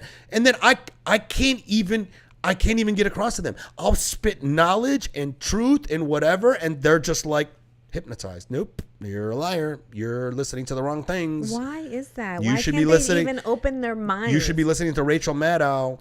You should be fucking, what are you doing? What do you mean NBC's bad? What are you talking about? I'm like, you used to be really fucking smart, and now all of a sudden you're brainwashed, and now the person that used to be very smart and was a critical thinker, when you bring this one topic there, That's a side effect. it's what are you gonna do? I don't know. So Well, that's the I don't thing. know if he I has don't a know. chance. I don't know either. But you think Biden has a chance? Like, I don't know. Like, I guess, you know, he won't even debate or anything. But If like, he stays alive long enough. I mean, that's the thing. It's like he can't even walk really. But you know, I just don't understand how we would, you know, that would even. That's why I got that joke. I go, I don't know about America. We went from a black president to an orange president to a dead president. I love that joke. You know, but I mean, that's kind of like where we're at. Like, to me, I'm like blown away that we have Biden in office, and then you can't even point out to certain Democrats how old he is. Or how he can't even function. And here's the thing. People that are Republicans are the same way. What? There's people on the Republican side. know, they're they're both. just people. Yeah. We're just people. Yeah. And there's a certain amount of people that just want to believe in their ideologies. Yeah. And they don't want to believe anything Anything else. else. Whenever the Democrats are in power, the Republicans start talking sense. Yeah. And then when a Republican is in power, the Democrats start talking sense, Yeah. and then the Republicans defend. Yeah. And it just keeps going back and forth. forth. Look at Yemen. My people are from Yemen. Obama was the first person that bombed the shit out of Yemen. He dropped so many drone war bombs. He blew up weddings because he's got bomb in his name. So listen, Obama ran on a anti-war thing, and then when we made him president, he dropped more bombs than Bush. In his last year of getting out of presidency, he dropped 26,000 bombs. Oh my gosh. In that year, he dropped so many bombs, he ran out of bombs at one point. They had to stop bombing. The people on the ground got a break because we ran out of bombs. We had to manufacture more, and then we continued bombing them. Oh my gosh. Okay, now hear me out though. Hear me out. I'm listening. Yemen. Obama starts blowing up Yemen. Republicans are pissed off about it. All of a sudden, I like how Republicans are thinking. Yeah. Now, when I talk to my Democrat friends, they want to keep changing the subject. They don't want to believe that their vote is blowing up my people. Yeah. Right? So they change the subject. They come up with all kinds of fucking, oh, you're a single voter, single issue voter. It's not about, they defend Obama. Yeah. Then Trump comes in office. We're still bombing Yemen. Then all of a sudden, my Democrat friends are like, can you believe that we're bombing Yemen? And now the Republicans are just shut up. They're not saying anything about it. Right? Isn't that fucking crazy? Why are we bombing Yemen? And then the whole time I'm trying to tell my fucking liberal friends, bro, now you want to talk about bombing Yemen because Trump is in office, but then when Obama's the one that started it, you don't want to talk about it. you didn't want to talk about it, and then they changed the subject again. Well, it's just like the vaccine. When Trump was in office, they were like, I'm not taking that vaccine. I'm not taking that. It's Trump's vaccine. I don't trust it. No, I don't trust that vaccine. As soon as they won, they were like mandating this shit. It's the same fucking vaccine. Let me tell you something. It's a game. It's a game. It's a game. It's such a game. The left-right game is a game. It's a game. The idea that Democrats and Republicans are any that different is fucking bullshit. They need each other. That's why they always force a two-party system. Because if you brought more parties in there, then it would fuck it up for all of them. So, for example, a lot of Democrats can't realize this. Nancy Pelosi needs Trump, and Trump needs Nancy Pelosi. So you got to understand, if you're a politician, okay, you need something to rally the troops. Yeah. What better than some fucking person on the other side that everyone hates? Yeah. Now your job is easy. Yeah. Now you don't have to keep changing topics and coming up with new things to say. Trump. It's so easy to talk about Trump, Well, right? and that Russian collusion. Well, right. And then, which was bullshit. And then you do it the other way. It's the same fucking thing. Trump needs Pelosi. Trump needs the liberals. So, you know, the best analogy I heard, I saw a video a long time ago. It said, this is how you got to look at the two-party system. You think they're two parties, but this is how they need each other. It's like if you built a tent, right? You have one half of the tent, and then you have the other half of the tent. Mm-hmm. If you take the leaning side, they're leaning on each other. Mm-hmm. So the right side is leaning on the left side to keep the shelter going, right? Yeah. If you take off the left side, the right side collapses. Yeah. And if you do the other way, same thing. Yeah. That's our political system. Yeah. They lean on each other. Yeah. They need each other. Yeah. They can't survive without one another. Right. And they're all doing the same fucking thing. So, for example, the bombing in Yemen, you almost can't even blame Obama. Because Obama really, a president doesn't have that much power. No, it's like it's the the people. money that have the power. It's the warmongers. The warmongers have the power. They're the ones that tell you, hey, we're bombing Yemen. Yeah. And I bet you Obama's like, yeah, but I ran on an anti-war campaign. Well, that's okay. We'll spin it in the media. So Obama goes and bombs him, right? Trump starts running for president, and he starts bringing up Yemen. And he's like, we gotta stop bombing Yemen and watch all these wars that Obama's in and whatever, right? This is fucking hilarious. Then he comes into office, okay? Mm-hmm. Trump comes into office. He puts a military general in there, a General Mattis, who is a Marine. Mm-hmm. I love this guy. Mm-hmm. This guy is he's a very good general. Mm-hmm. They call him the warrior monk. Okay. Because he was a hard-charging general and he was in charge of the war in all these places. But he was the only general, because he's so well-read, he forced every military person under his command to read multiple books. And the books were about the history of Iraq. Okay. Because he said, if we're going to be here, we have to understand their culture, how their customs. That's smart. We got to understand their history so that we make informed decisions about our next move. I'm not saying he's perfect, but as a general, I was really happy getting him in there. Soon as he gets in there, he starts pulling back the drones. He pulls back the drones. From Yemen. He starts scaling back, right, as he should. Then they fired him. Why? Then they put another general in there. And then next thing you know, the drones are back. 400% more than when Obama did it. Why? Because there is another script going on. They have a screenplay. What's the point of bombing Yemen, though? Like, that's another story. You don't. That's. I gotta explain some other stuff. Let's just not worry about that right now. Let's just focus on the topic of, let me show you what my people are going through to give you an idea how these politicians operate. Yeah. Because my dad once said to me one time, because every time he voted for president, I asked him, and he would say, none of your business. He would never tell me, and I think he did that on purpose so that I wouldn't have a bias, that I would be able to think for myself. Yeah, that's good. So I never knew what my dad voted for. Only one time during a primary, I found out that he voted for some guy in the primary. Mm-hmm. Okay, but I never knew how he voted. Yeah. And then I remember when I got old enough, I started pushing back. Yeah. Another 4 years came by. I think I was 16, 17, and my dad was just like, "Who did you vote for?" He goes, "None of your business." And I'm like, "Dad, just tell me. When are you going to tell me?" He goes, "What does it matter?" Yeah. I go, "What do you mean? What does it matter?" And he said this that was like very, like, gave you an idea. He goes, "Mike, it doesn't matter. Let me tell you how politics works in America. Let's say you run for president one day, and then you get voted in as president of the United States. That's the day you find out you're not president of anything." Basically, the idea is that president is just a face. It's a puppet. It's a puppet. There are other things that are fucking happening. There's a steam engine. Well, look at Ukraine. There's a steam engine of force going forward, and when you come in as president, it's already caught so much momentum that there's no way you're pulling it back. There's too much money to be made.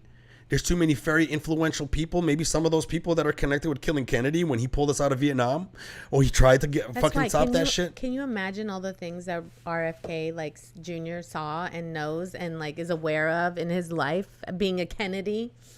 Like, it's so crazy to me that what he, you know. But now look at Ukraine. What, like, I think it's really George Soros is behind that whole thing. Ukraine to me is another. Are we allowed to say that? Ukraine to me is another example of the military industry always making sure that they have a war. Yeah. If you get rid of one war, Afghanistan, you have to give them another. Why though? Why can't we just? Don't you understand how that works? Yeah, that's why they antagonize him. When NATO shit. When Obama was running for president. Mm-hmm.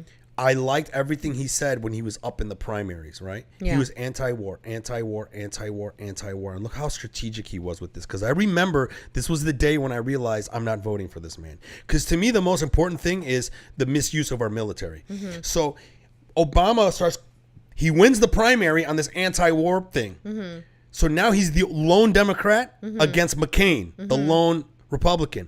They had their first debate. That's when he changed his tune. Yeah. He lied about that to get the primary.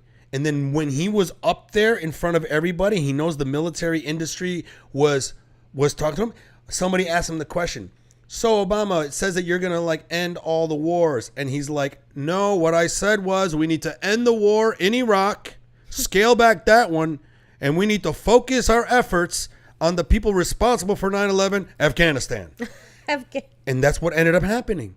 So then when he became president, he was able to scale down what they were doing in Iraq and send it over and inflame the fucking Afghanistan thing. And because didn't he shoot? And hold on, you got to understand something. When he does this in a debate, he's signaling to the military industry, hey guys, I'm your guy. Right. I got your back. I'll go to war. I know how the game works. And look how I'm playing the people. Yeah. Okay? This is just a strategy for him to become president. Same thing here. We pull out of Afghanistan. It's a shit show. Mm-hmm. Everything falls apart. Mm-hmm. All these people that were our assets there, all these people that were spying for us, all these people that were double agents helping us and helping Afghanistan win this war against the Taliban, we pull out, left them there to fend for them fucking selves, right? And when you pull out of a war, that's a lot of fucking money that's lost. Yeah. So what do you got to do? Now you got to inflame Ukraine. Yeah. That's just how it works. Yeah. So no matter what, it's no matter you pull the energy from here, that fucking dragon of a demon monster, the military industry, is going to be like, look, I need to breathe fire somewhere else. And every president does it? Yes. The President Eisenhower had a famous outgoing speech. President Eisenhower was a general who fought honorably, commanding World War II. He was in charge of the European theater. Mm-hmm. He's a excellent military strategist. He's probably one of the guys that's very influential in us winning World War II. Mm-hmm. Okay, do you understand? Mm-hmm. He becomes president. Mm-hmm. And when he becomes president, he was a very benevolent president that was very cautious about how we were going to use our military. Yeah. Okay? Mm-hmm. Because he fought in war and he knew better. Yeah. He ran, I believe, 2 terms. And then on his last term, he had an outgoing speech. If my thing was fucking good, I would play it. He had an outgoing speech where he warned the American people of something that he coined the phrase military industrial complex. So he warns the American people. He says, in my time as president, I noticed an industry of military people becoming very influential in the spaces of politics. Yeah. And their goal is to keep us in perpetual war forever. And he even literally hints at the fact that he had a hard time controlling it. Like it's becoming something. So this is more powerful now, this military. Well, it's funny, man, because I mean, like Eisenhower got out in the 50s, I believe. Yeah. Late 50s. So if you think about it, he was literally like warning us. And he's the one who coined the phrase military industrial complex. That's why everyone uses that term now. And now we're at a point where it's completely out of control. Completely out of control. That's crazy. Yeah. Well, yeah, but now they're just like more powerful, and now every president just bows down to them. And I think we we were kind of antagonized Putin by that NATO bullshit because we promised them that There's a lot of other interplay with the politics that are interwoven in that are just almost too complex, and I haven't actually really like read into it as deep as I do with other subjects and stuff. I'm not gonna lie, I've been too busy to stay on top of it. Yeah. But it's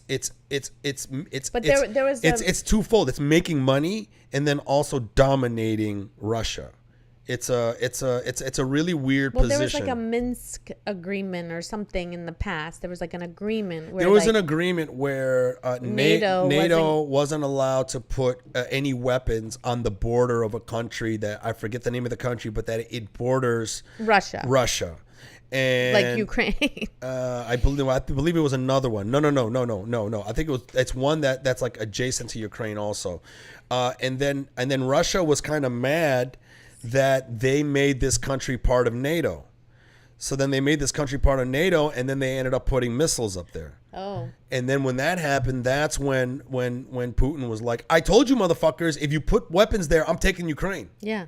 And he did it. Duh. Okay, so to him, he's like, I fuck told you. Yeah, I told you. You know, that's literally like, somebody else said this analogy. What would you think we would do if Mexico just started putting, or like not even, some other country came over here and started putting weapons on our borders and facing the weapons towards us? Exactly. We're taking one of Mexico's provinces and we're going to build a fucking camp there. Right. Sorry. And we're just going to do it. And we're going to do it. Yeah. Like, what did you expect? What did you expect? Well, listen, everybody knows. Now people are dying. Everybody knows. It's so terrible. Everybody knows. We got to stop acting like these politicians. They know what the they're domino doing. effect. They know what they're doing. They know. It's on purpose. I know. It's a power grab. That's why everybody thinks like the government has your back. And like I said, I wasn't really into politics. Some parts of the government does have your back, though. Well, some, yeah. But if you're on welfare and whatnot. But, I guess if you need help, they are very helpful. I mean, we do have parts of the government that are very helpful, I don't trust it, but. Ike's hometown was 30 miles away from where I grew up. There's one heck of a museum in Albany, Arkansas. Oh, thank you. Yeah, Eisenhower was he wasn't perfect, but that outgoing speech warning America. Yeah. You guys need to fucking stop this military industry because it's trying to keep us in perpetual war forever. And that's what it's doing. We've been like that for the last 3 decades. Yeah. So who gets paid by it? Because it's all about money. Well, the reason why the military industry is so profitable, if I break it down to you, it'll make so much sense to you. Because they bomb everything and then you have to build it. Well, there's that, okay? But this is why it really works, okay? It's the best money laundering scheme ever. And it's the best type of business that you can get into ever. Because every president has the power to go to war. Every president has, that's one of the major powers. When you vote a president in, you're voting for their ability to veto a shitty bill and then take us to war. But Trump didn't start any wars with anyone. I don't want to talk about that. I know, now. But hold on a second. But the point is that fuck. No, I forgot what I was talking about. What was the point that I was making? About. That's what happened. I was trying to make a point, and then you said something about Trump. And then trying to change the subject. Well, because you said that like all the presidents in the military industrial complex is so powerful, and then you said every president, and it keeps it going. But I think Trump was already. This is why it's a good money laundering scheme. Let's just stay on topic. Okay. So this is why it's a good money laundering scheme. If you are someone who makes weapons, let's say you're someone who makes weapons, right? Any business. Typically, you have to fund it, right? You have to either get investors to invest in it, and then you make the thing, and then you sell it, and then you pay them back plus whatever percentage they're supposed to get. Right. It's typically how it works, yeah. Right? So typically in the beginning, you don't really make that much money because you're using money from the investors to start this product. Right. Then the product launches, and then you got to pay them first before you pay yourself. Right. Right? Mm-hmm. Military industry doesn't work that way. How do they work? Military industry works this way. You make a tank. The tank costs $5 million. Okay. You go to the government and be like, yo, we need to supply you some tanks because we got some wars coming. Yeah. Government goes, you're right. Government goes to the American people, yo, everyone's trying to kill us. We need to make a very robust military. And we're just going to take your tax dollars, a third of your tax dollars, if not more. Like the last thing I saw was like anywhere from 30 to 40% of our taxes go to fund the military. Now, you create a tank. It costs $5 million to make. You go to the government. I need $10 million to make this tank. Okay? The American people foot the bill. Right? The American people give the fucking $10 million for the fucking tank. Mm-hmm. Right? Mm-hmm. You take the $10 million, right? Mm-hmm. Make the tank for $5 million. Mm-hmm. Pocket the other $5 million, and then sell it for $15 million. And you didn't put one penny into it. That's crazy. You didn't put one penny. You don't need to crowdsource. The American tax dollar is paying for it. That's crazy. You say this thing is $5 million. We're going to sell it to you for $10 million. Get $10 million. Give me $10 million. I keep $5 million and I sell it to you for $15 million. Yeah. And then they do that, right? And then what happens is that the military industry goes to the politicians that keep that thing going. Yeah. We're going to make sure you get elected. Yeah. We're going to give you all the money you need for your campaign, all the commercials and whatever. And on top of it, when you get out of being president or whatever you are, we will fucking give you money for the rest of your life. Big Pharma's the same way. We'll give you money for the rest of your life. We'll pay you $5 million to give a speech to us. We'll charge you $5 million for a speech. Just come talk for a half an hour in front of fat people eating. And that's their way of keeping it going. That's why the military industry is so robust. That's why it's so easy for them to make money, because it's very easy to get the American people to feel like we need a robust military. But then if the American people really realize that those people are not even using their own money to make these things, now you could fucking see why we keep this thing going. And then on top of it, it's attached to the president, who already has all the power for war. Right. So who are you going to put in office there? You think you're going to put Barry Sanders in there? Barry Sanders is going to shut down all the fucking wars. Or Robert F. Kennedy. Or he's going to get a bullet in the fucking head. Yeah. So that's why every president we've had, even if like Obama, I'm anti-war. And then he gets in there and the people are like, hey, man, we're gonna kill your wife and kids, so you better get some war going. Yeah. Like Bill Hicks had this. Well, bit. That's why people. Bill Hicks had this bit. He goes, when the new president comes president, they sit him in a smoky room, and some fat guy in the end puffing a cigar goes, "Roll the film," and then they show the new president, the Kennedy assassination, but it's from a camera angle no one's ever seen before. Really? And it seems suspiciously coming from the grassy knoll area. And then when the movie's over, they go to the president. Any questions? What is my agenda? We bomb Baghdad. You got it. So I really think there's an element of danger there. So like if you become president and you start flexing like you're going to stop the war and shit. That's what, isn't that? You might disappear. Yeah. But look, Big Pharma's the same way. I don't know if Big Pharma is as violent though. Probably not, but I think they're as powerful. Yeah. They have money. See every commercial they own. Did you know we're the only country next to New Zealand that is allowed to air commercials for drugs? Only us in New Zealand. We're the only ones. Every other country outlawed. Yeah. They don't have that. So we're like one of the main countries that makes them the most money. Like you go to Indonesia or Thailand, right? You can walk in Thailand and some of these prescriptions that you get here that cost you a shitload of money or you need insurance to fucking pay for it, you get it there for pennies. Yeah. The same shit. Yeah. It's crazy. Same shit. I mean, I can't even. I can get Viagra pills there for 50 cents a pill. How much are they here? Do you need Viagra? Fuck yeah. You do? Every guy needs Viagra. Let's go. Really? No. I don't need it. But I mean, like John Jones, the UFC fighter, said, it's just the twist at the end of the punch. What happens when you take Viagra? I mean, I know what happens, but like how long do you Come on, man. What the fuck? But like do you stay like hard for a long time or does it hurt or like what's Does it hurt? I mean, I never was talked to a guy who took Viagra. You've probably been with a guys that had been using Viagra. You just didn't know it because they don't tell you. What guy's going to be like, hey, I'm taking Viagra right now?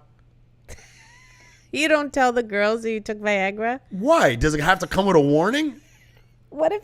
Hey, I'm taking Viagra right now. I'm just going to let you know I'm going to blow out your uterus. So what happens when you take Viagra?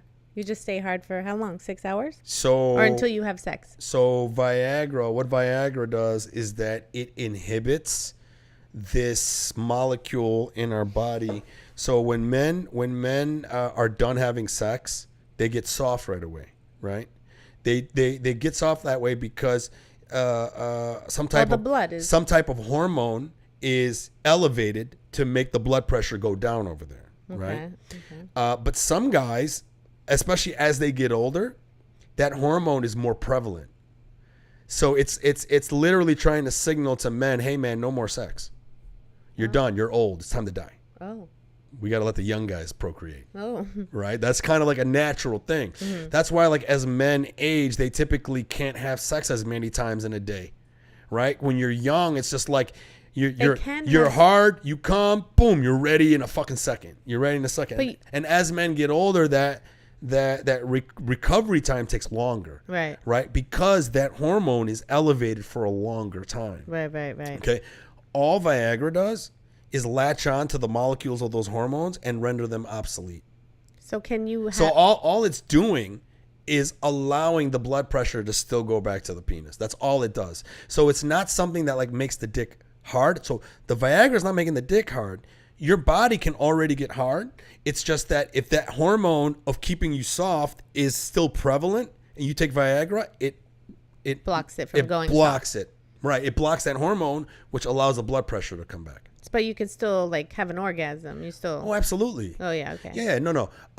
The real reason why I take Viagra, and I'll tell guys, you fucking definitely should have Viagra in your. I'm telling you, you should have Viagra in your arsenal. You want to give me some? And I'll tell you why. Will you give me one? No.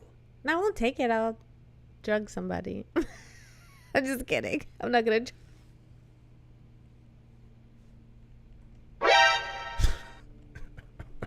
I won't Bill Cosby anybody. Yeah, just to get their dick hard. If any guy found out that you slipped in Viagra, I would just be like, I wouldn't even get mad. I'm like, oh, it's like that, huh? It's like that? That would be so funny. The worst thing would be is you slip in Viagra, he gets hard, and then you just go home. Yeah. That's fucked up. But hey, okay. I will say why men should have Viagra in their arsenal. I'll tell you the real reason why I have it is when I hook up with a girl and I don't really know her that well, I have to wear a condom. It's very safe. But a lot of men, including myself, if I wear a condom, my dick will go soft because it doesn't like the less feeling. The feeling is a lot less, right? And then what would end up happening is you get soft. Then you got to be like, fuck, I can't have sex with the condom because my dick don't want to play with the condom. And then what a lot of guys make the mistake is convincing the girl just to have it raw. Right. And then I don't want to play that game. Right. So to me, it's like I noticed like I would be able to have sex with a girl the first time with no Viagra and the condom would be fine because I'm like really into it. And then we're trying to go for another round. Yeah. And my dick, as soon as it sees the wrapper, it's just like, fuck this shit. Yeah. Right? Well, maybe you should just not have sex with girls you don't really like. So then take Viagra. And when you take Viagra, I say it's kind of like putting a gun to your dick's head and going, we're fucking doing this, motherfucker. So, but like, I just think it's a safety issue for me. Does it take you a long time to come though with Viagra? Does it take you a long time to get there? Like, are you going and going and going? Like, I don't like to have sex for like an hour long. Like, it's annoying to me. Well, we're obviously not going to have sex. That's all I need to know. Well, no, we're not having sex. But like, that's annoying to me to be like an hour long and you're like, oh my God, can you like, I'm like in pain. Not in pain, but like, you know, I'm like, can we move on to something else? There's guys that take off. I hear there's guys that take up. There's guys that like guys think there's guys that ejaculate prematurely. And then there's also a condition where guys have a hard time coming. And that could also be, and a lot of that I think is also what we talked about earlier. It's exacerbated by porn. Yeah. I think a lot of these guys who are having a hard time coming a lot of them are probably watching too much porn Mm-hmm. and then getting their brain used to all those dopamine spikes, right? Mm-hmm. And then here's another thing. Some men will masturbate and then they'll grip it too tight, right? So they'll like get used to going tighter and tighter, and then they kind of ruin the nerves in their dick. So then their dick is so used to this really tight pressure that then when they have sex with a normal woman, the pressure is not at what it's tight, used to, yeah. right? And then next thing you know, it takes them longer to get stimulated. Yeah. And I was noticing those problems when I told you when I broke up my girlfriend, I was using porn too much. Yeah. And then when I got the next girlfriend, I was Yeah. having those issues. Yeah. Either I was able to get it up and then I couldn't come, or then I couldn't get it up, or I would get it up and then 5 minutes later it would flame out. Yeah. But here's the thing. So I found this video online, and there was this scientist talking about how the brain works with porn. And he urged men to reset your body. You just got to stay away from it and stay away from masturbating and just reset your system. And I did that. And within the day 45, everything came back online. I was like, this guy's so fucking right. Next thing you know, the girl that I was dating, Then you can get it up. I and saw you come, when I and just like, looked at everything her. looked normal. When I looked at her, Yeah. I was so attracted, and I Yeah. got hard, and then right but before that, even though she was so beautiful, my brain was like, she's not hot enough. She's not as hot as those girls that we're jerking it to. And not only that, like there's like sometimes I'm watching videos where there's like more than like one girl, sometimes like 3 girls on one guy or whatever, and then your brain gets used to that. And then next you know, you're with just one hot girl, Yeah. and you're like, fuck yeah, but your brain's like, where are the other two? Yeah. So yeah, fuck porn, Yeah. man. Stay away from that shit. Stay away from porn. That's the lesson of the day. I'm gonna ask guys now if I go on a date with them and be like, "Do You're you gonna watch ruin porn?" every day. Don't do that. Why would I ruin the date? I need to know if they take porn. What you said earlier, take porn, is hilarious. That makes me go, oh, you're not from here, dude. Are you a spy? What the fuck is this shit? Do you take porn? Do you take porn? That sounds like how a Russian would be like, do you take porn? And then I would just come, because that's just, that accent's hot, you know what I mean? I'm like, You're like, yes, I do. for where are you from, yes? From where you? I'm gonna ask. I'm gonna be like, I'm gonna ask. I'm just gonna say, do you take porn? I don't say that. I'm gonna say, have you ever watched The guy's going to porn? be English major, and he's going to be like, this is What stupid. if I said, have you ever watched porn? That's a good question. There's another way to do it, Okay, tell me. but this is a sneaky way to do it. Okay, tell me. It's kind of, Guys, don't tell anybody. it's kind of we bad. Discuss this. It's kind of bad. Okay. You could lead him into thinking you like porn. No, I'm not doing that. Because that's another way you can call me like, so are you into watching porn? No, I'm just gonna ask him. Be like, do you watch porn, dude? Do you jerk it to porn? But you think they're gonna lie anyway, so what's the difference? Guys won't admit if they watch porn. Are they embarrassed? Is this a shameful thing? Every guy's different. Okay. There's gonna be you might be talking to a guy Mm-hmm. who is probably in that position of he does jerk off to porn too much, and maybe he doesn't even know it. Mm-hmm. And that's kind of an embarrassing thing. Like, you know, like for most men, I think they would be like, they wouldn't want that out there because they would much rather you think that they're getting sex from women, as opposed to, oh, I'm in my apartment all day just just jerking off. jerking off because I can't get my own girl. You know what I mean? I'm desperate. That's funny. Right? Oh my gosh. I mean, I'm honest. I would be like, yeah. I would be like, fuck yeah. I mean, I get it if you need to bust a nut. Like, I do think that, like, hormonally and energy wise, like, I do think we need that release as humans. I really do believe this. Like, you can feel, you know, stressed or pent up or whatever. Like, you just need to have that, like, release. You sleep better. Yeah, you sexual sleep, tension. Yeah, and you sleep better. And you know, so if you have to do it yourself, do it yourself. But, like, if you're fucking in, you know, every day, 5 rounds like, a day, just fucking going at it, then you're like, I've been there. I was there at one point, and then I was just like, this is not healthy. And then I would go back into it again, and then I'd jump out really fast. I'm like, Yeah. this is not good, dude. Yeah. So I always find it's better not to. Yeah. And then I like that we go from politics to porn, but go ahead. It's like politics. alliteration. It's basically Twitter. We still got RFK. We still got RFK here. Now, RFK is going to be, if he becomes president, he's going to be the first president that is jacked. Yeah. He's going to be the first president that takes steroids. How old is he? I think he's 64. How old is RFK Jr.? 69.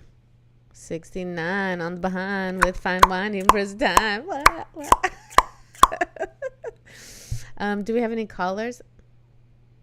No, nobody's calling in. Nobody People are has too any scared. questions. If you guys want to call in and ask questions, the phone lines are open 313-915-4933. We'll take your calls. Do you remember that? Do you know what that's from? DJ. No. No. Khaled? No. Do you remember All I do is win. Do you remember those monster truck commercials? No. What? No. You don't remember that No. at all? What was it on Sunday?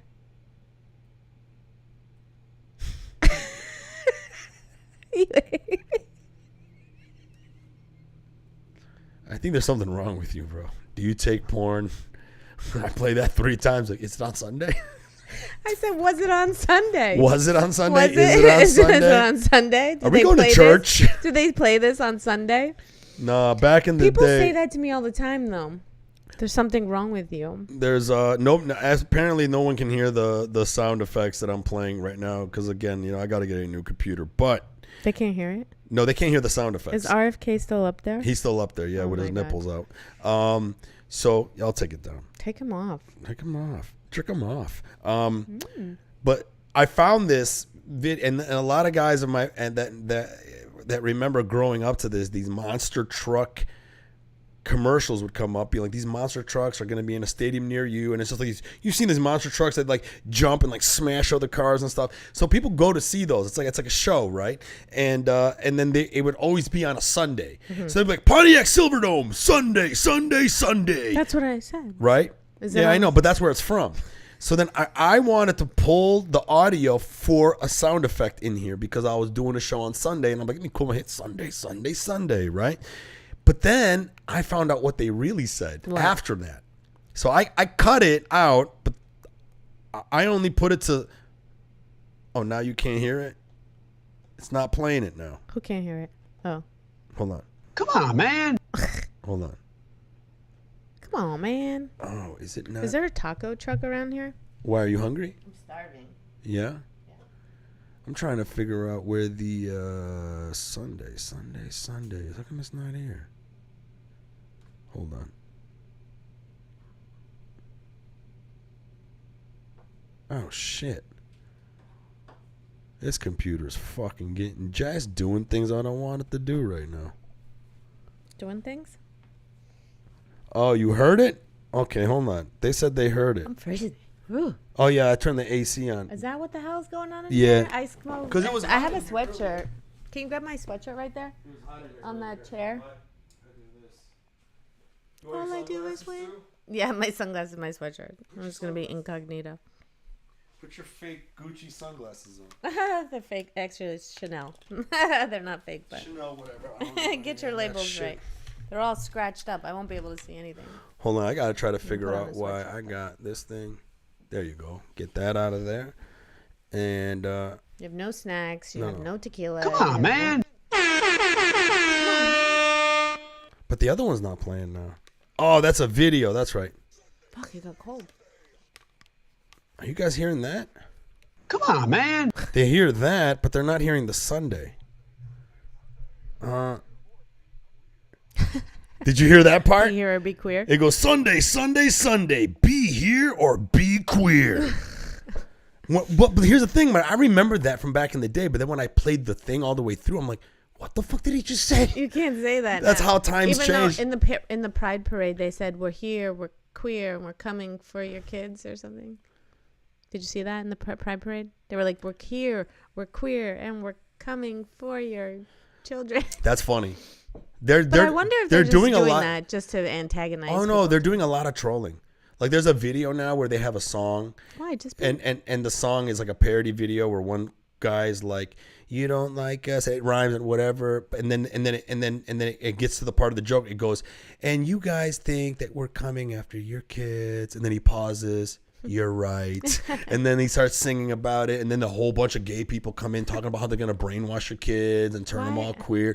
They're just trolling. Why, It's though? just because it's funny. Because it's a trolling video. yeah, but people don't use it like that. You know, they use it for, you know what I'm saying? They're What? like, like they're coming for your kids. See, No, they're not even hiding it anymore. They're making the joke of like, it. you guys are saying that we're coming for your kids. Right. That's kind of like. Is That's it kind of funny? like. Is That's it kind of fun- like. did That's you kind of. laugh at Oh, the that video is joke? terrible. Okay. But I understand where they're coming from. Yeah. I understand what they're doing because I can understand, right? Yeah. But I have friends of mine that I grew up with Yeah. that are in a WhatsApp chat. Okay, and some of them, I hate to say, they're pretty racist and they're sexist, and they're very old school and they're set in their ways. They've been like that ever since I grew up with them, and then only a couple of us from the crew have sort of like elevated our thinking, right, to like, but they're still in this guttered young 20-year-old racist dumb mindset, right? Yeah. And they can't break out of it. Yeah. Now,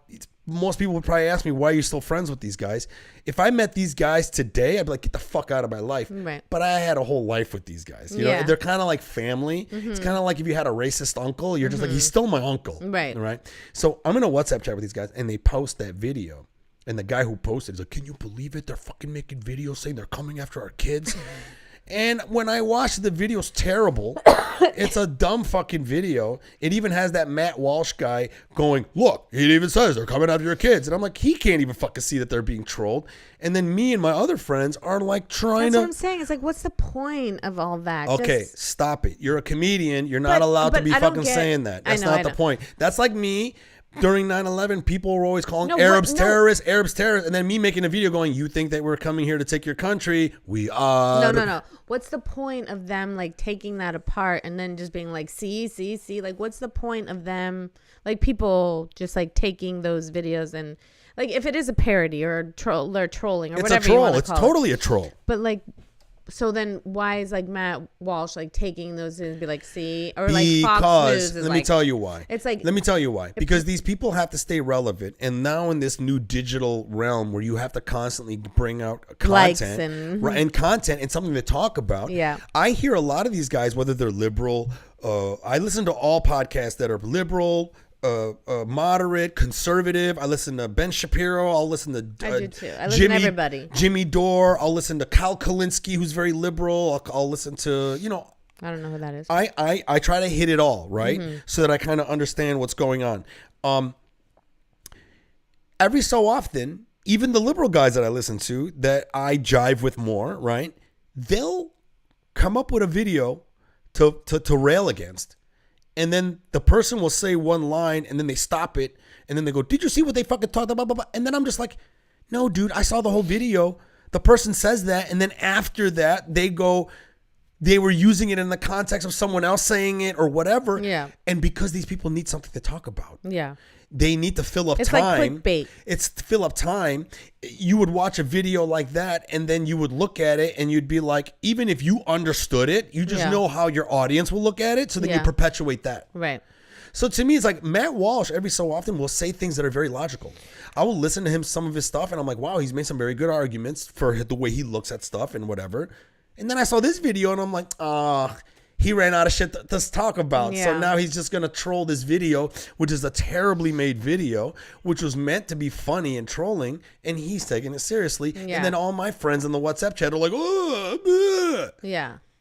so I think that's what it is. I think that's what it boils down to. It boils down to some people will look at it like a guy like Matt Walsh, and he goes, I know that if my audience saw this, they would all look at it like, how dare they? Right. So I'm It's gonna like clickbait. So I'm gonna play that. Right. You see? And that's what's annoying. Follow me on Instagram. Right. That's basically what it boils down to. Yeah. You know what I mean? Yeah. That's what I think, at least. Yeah. But yeah, who are you voting for? Trump? You like Trump? No, I don't like anyone. Yeah, me neither. I really don't. I like Tulsi Gabbard. I really like her. She's not in politics anymore. I know. So I don't know. I don't think. I don't know. I don't know. I don't like anyone. I hate them all. You see the bullshit. I see the bullshit You see the on bullshit. both sides, and it has nothing to do with people. It all has to do with money. Everything always has to do with money, with the government. It's like, what are they saying? Who's on there? Are they saying something? Got a few people watching. It goes Did they, Anywhere from 3 to like 8 people was listening at the time. What were they saying? I mean, what their comment was? Bolty says they did the same with AH. I'm not saying his name here. It was back when movies and news via reels were invented. Propaganda. I don't know what he's talking about. AH. Yeah. Okay. So when are you gonna let a guy skeet on your face? Never. That's how you get a boyfriend. Never. Really? Yeah, I think that's where we're at now. That's how you get a boyfriend? I think guys want girls that are freaky, like in the porn. Really? Yeah, I think porn has sort of elevated the bar of what is hot. I'm just gonna be like, I'm like very like. What do you say? He said Uncle Adolf. He goes, I'm not gonna say his name. Yeah, Uncle Adolf. Yeah, he's trying to make sure that we don't get tagged or like canceled. Flagged or canceled. Yeah. Good looking out, Bolty. Good looking out. Yeah, I don't know. Maybe my man. Listen, I'm like whatever, but like, yeah, I like romance and like. Those days are over. I know, but that's why I'm, They're not. You can definitely find a guy out there, It would just be like you might have to be... If you're out here in LA, you might have to be the one approaching men. Because men out here don't approach much. I know. I think if I approach a man, I think that, it's like... Unless they're married or, I love it when girls approach me.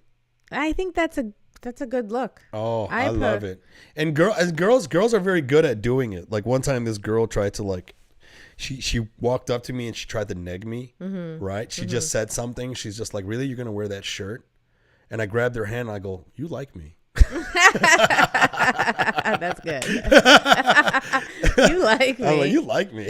I wasn't even playing. But you were talking about the gym. Like you don't go up to girls at the gym. I did it one time.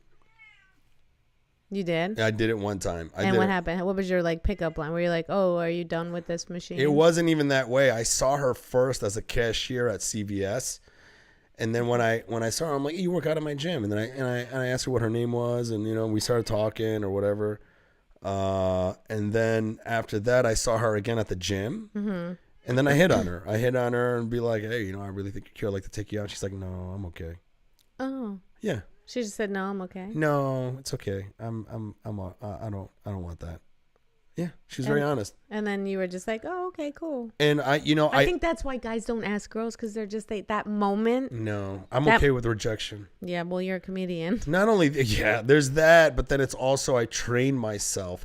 I learned, this is what's funny. You'd rather take your shot. Hold on a second. I learned how to hit on women by accidentally signing up for a very gay gym. Like when I first moved here, the closest real gym was Gold's over here on Cole Street. Okay. It's over there in Hollywood. Okay. Off of Cahuenga. Okay. Okay. And back then, my friends goes, where you working out at, man? What gym did you get? I go, oh, I'm at Gold's. He goes, the one on Cole? And I was like, yeah. He goes, you're at Big Gay Gold's? I'm like, Big Gay what? But I just signed up and then I didn't even like take the tour. I just Big Gay Gold's. Big Gay Gold's, right? And it was so gay that even their shakes, then the shakes that they made were in the shape of a penis. No, they were like, the names were like gay type names. Like one was for like a recovery, and they called it Rip, Tear, and Repair. Oh my god. Yeah, so you understand what I'm talking about. Yeah. It was super gay. I hear now it's changed, but when I was here 10, 11 years ago, bro. Big Gay Gold. Biggest, gayest guys I've ever fucking seen. And when I'm in Detroit, you see gay people, they just look like regular people. Yeah. Over here, the gay guys can rape you and you just have to let them do it because they're huge. Yeah. They're just monster, like alpha gay dudes, right? So I went there, I started working out, and then guys would hit on me. And then, you know what was funny? I think every straight guy should go to a gay gym for at least 1 year. Because you 1 year? 1 year. Because 1 year, because you'll learn. You will see the different versions of you in every gay guy. Really? Yes. So, for example, for the first time in this gym, when I realized it was all gay, that was the first time I realized what it felt like to be a woman in the gym. Okay. So then I saw... You had 7 stages of gay. I saw almost 7 stages of different versions of things that I do... To girls. Yeah. That these gay guys were doing to me that made me go, I need to stop doing that. And you're like, does that make sense? It makes you feel like a piece of meat. So here's the one thing. Yeah. that a lot of guys do, and I'm pretty sure you see this. Tell me. A guy, either at the gym or any location, looks at you. He thinks you're attractive. He doesn't have enough guts to come up and talk to you. So then he just stares at you from far away. Or looks at your butt, or every so often looks away and then keeps looking at you and then looks away and keep looking at, right? You've noticed that, right? You've seen that shit, right? There's that, okay? Then there's the satellite. What's that? The guy who will be either at a party or at the gym or whatever, and they will only walk around like a around. So they'll be here, they'll be here, they'll be here, they'll be here, but they won't get close enough to make the shit happen. Right? So it's kind of like they're attracted. So there's like you as so I would go up. I'll be like, you on the receiving end as a guy. I'm just like, I can just feel all this tension from this guy. Get the fuck out of here, bro. Yeah. It's like I'm trying to work out. Stop looking at my ass. Yeah. You know, it's really, really creepy. There's a lot of that. There was this is not what I do. There's guys that out there will just like look at you because men are creepy, man. And this is when I realized men are creepy. You'll have these guys that like some guys will take Viagra while they work out. No. Yeah, because there's also a benefit. It's called not good for your heart. It's called vasodilation. Okay. So when you take a Viagra, it opens up all of your veins. And that's supposed to be better for working out. So some guys, even science says that if you take a Viagra 30 minutes before you work out, you're actually going to get more blood and nutrients to your muscles while you work out. But then the side effect of that is you got a fucking gay guy working out looking at me with a big ass boner hanging out. And then he'll look at me very creepy and lick his lips and touch his dick. Really creepy shit. That's not shit that I do, right? So I saw all these versions of things that I would do. The skittishness, the not coming, whatever. Then this one guy hit on me perfectly. Fucking perfectly. He walks up to me. He sees me, right? And within like 10 to 15 seconds, as soon as he sees me see him, he smiles. And he walks up to me. And then he just starts talking about something. And the first thing he told me, he goes, man, you're really strong. Because I was like lifting like really heavy at the time. And I was like, oh, thanks, man. And then he's like, what works? We're talking about workouts. And then he's like, oh, I'm doing this. And then I was like, oh, I was doing that, but now I'm doing this. And then like in the middle of us talking, he's like, I'm just going to cut to the chase.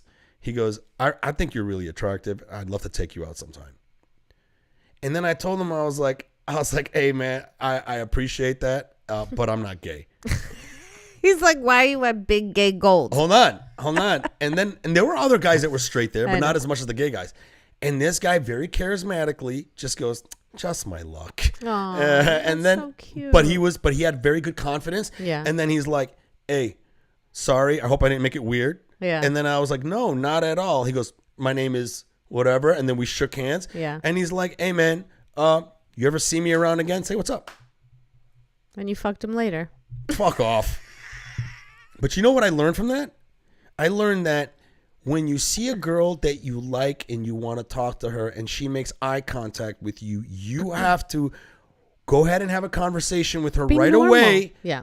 Before it gets weird. The longer you let it go, and if you're still staying far away and staring at her, you ruined all chances. He didn't give me a chance to notice he was looking at me. Yeah. As soon as he made eye contact, he smiled. He walked up and had a nice fucking conversation. Yeah. Then he dropped it. Yeah. I declined. Yeah. And then he made me feel good about it. Yeah. Instead of being weird. Yeah. He didn't get weird. He didn't get insecure. Yeah. He didn't go, man, fuck you. Or like, man, I didn't want you anyway. Or whatever, some fucking negative shit that guys will do, right? Right. Or make it weird and be like, and walk away. He literally was like, well, you know what? I'm sorry. I hope I didn't make it weird. Yeah. And he's just like, well, and then he had to even compliment. He goes, well, I just had to, you're very good looking, And I was like, oh, thank you, man. I appreciate that. And then he was like, hey, if you see me around here again, say what's up. That's a compliment if a gay guy thinks you're I understand that. I know you almost went gay. But it's also not only just a compliment, it's how he landed it. Yeah. He landed it perfectly. Yeah, like he got finesse. up there. Yep. He tried to do the twist in the air, right? He did a complex thing. He fumbled, but he still landed on his feet. Yeah. And he made everything comfortable for me. Yeah. He didn't make it weird. Yeah. And that's the biggest lesson I learned. Or creepy. Yeah. Or not only that, like you notice the anxiety on them. Yeah.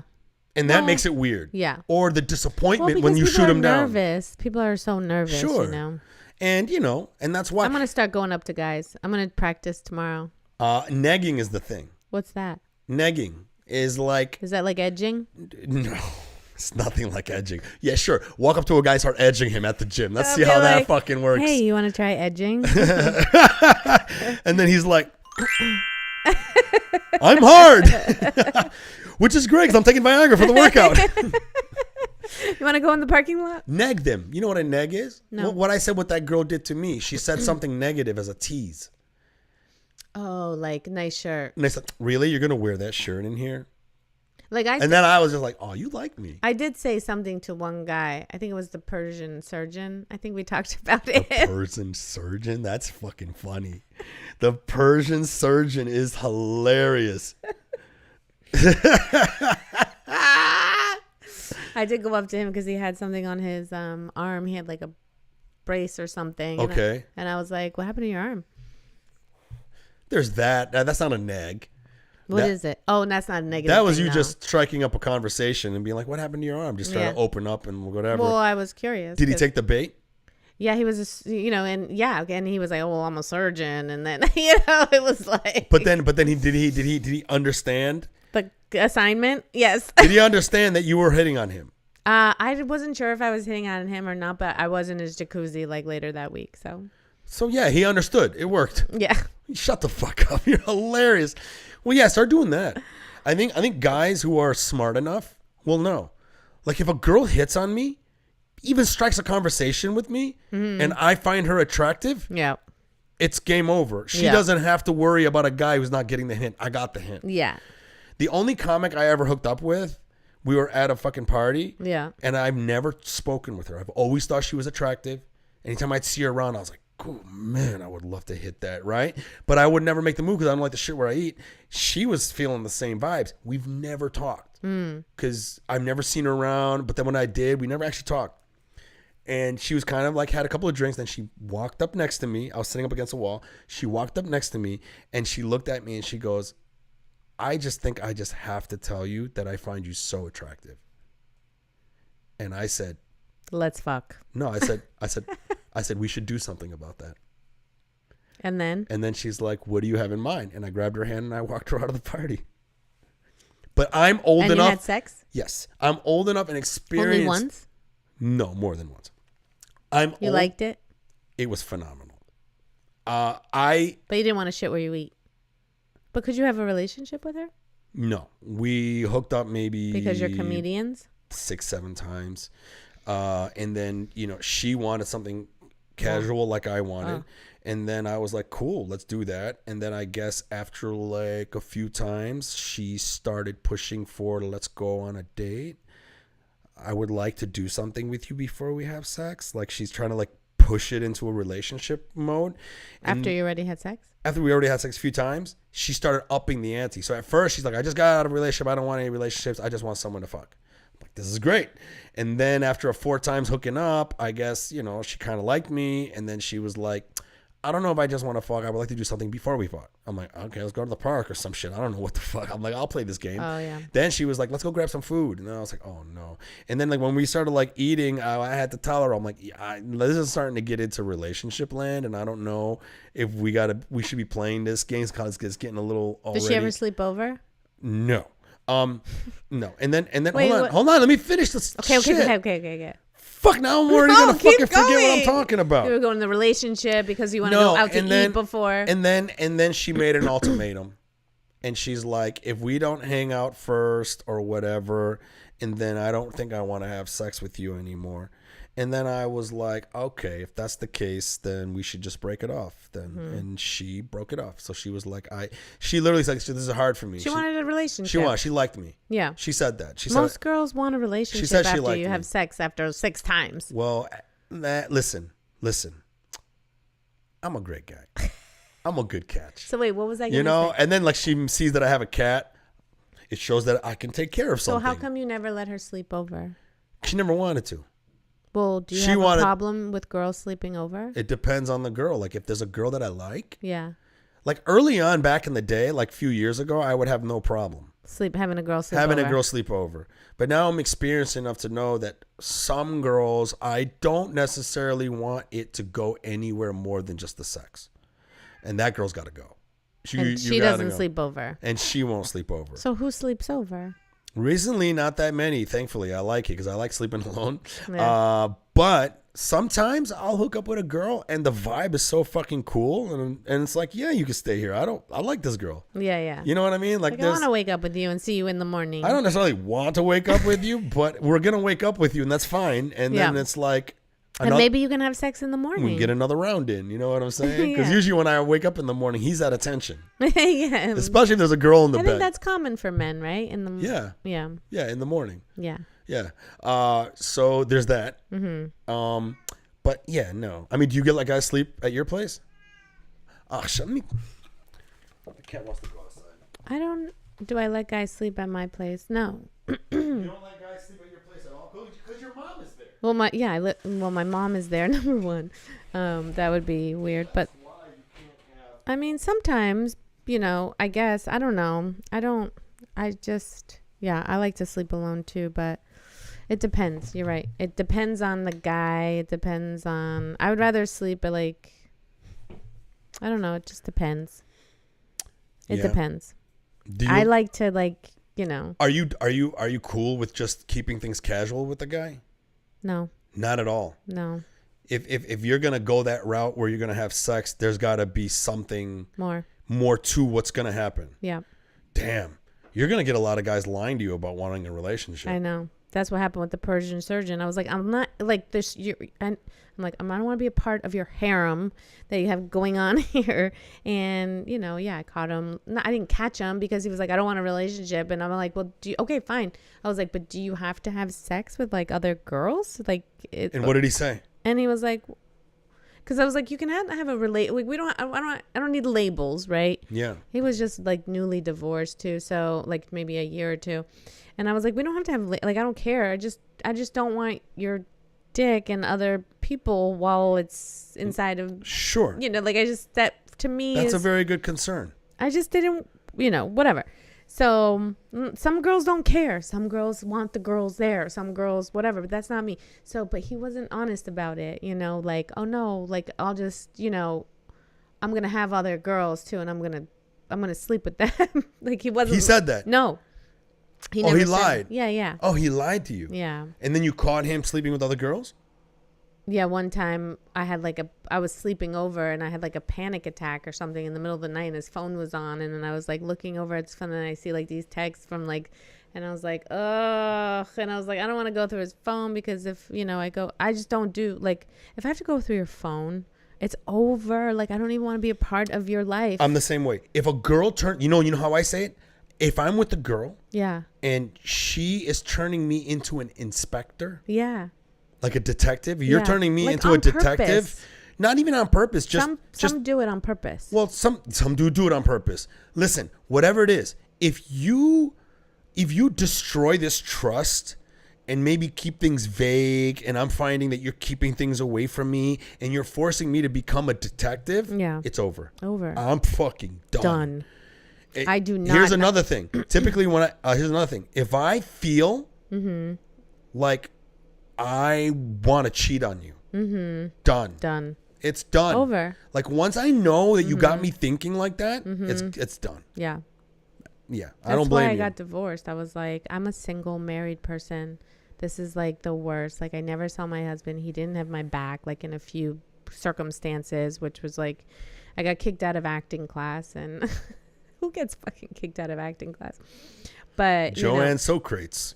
They, it was like this whole thing, and my ex-husband was in the class, and the teacher, like in front of everybody, was like, "Do you want to go with, Joann, or do you want to stay?"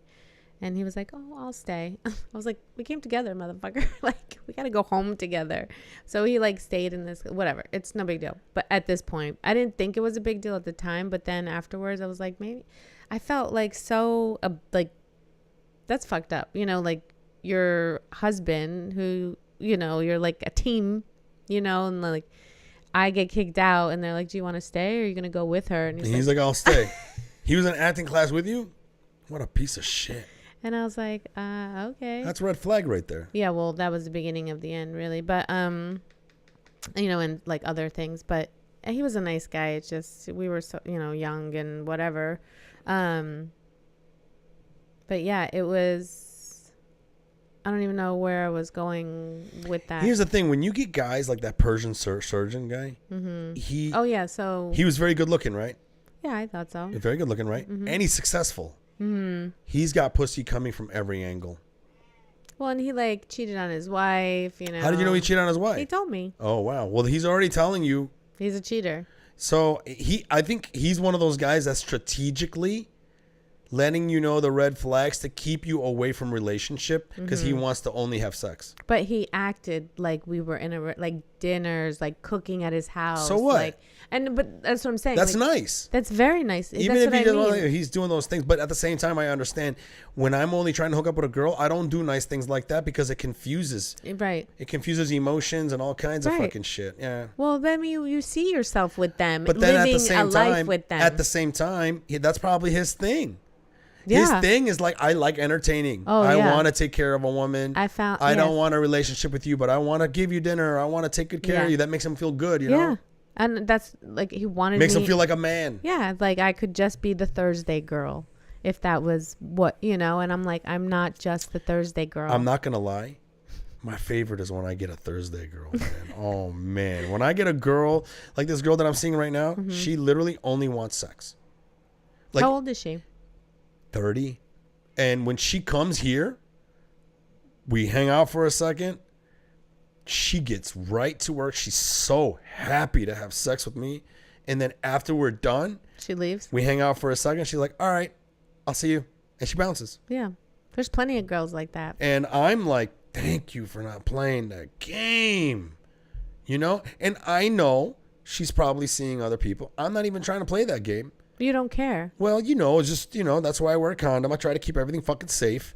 At the same time, it's like, it's great. But then, you know what? Every girl I've ever been with, even the ones that were like, I only want sex, sooner or later, something happens. They come around. They want more. And I back when I was younger, I used to get frustrated with that. But now that I'm older, now I understand how women are.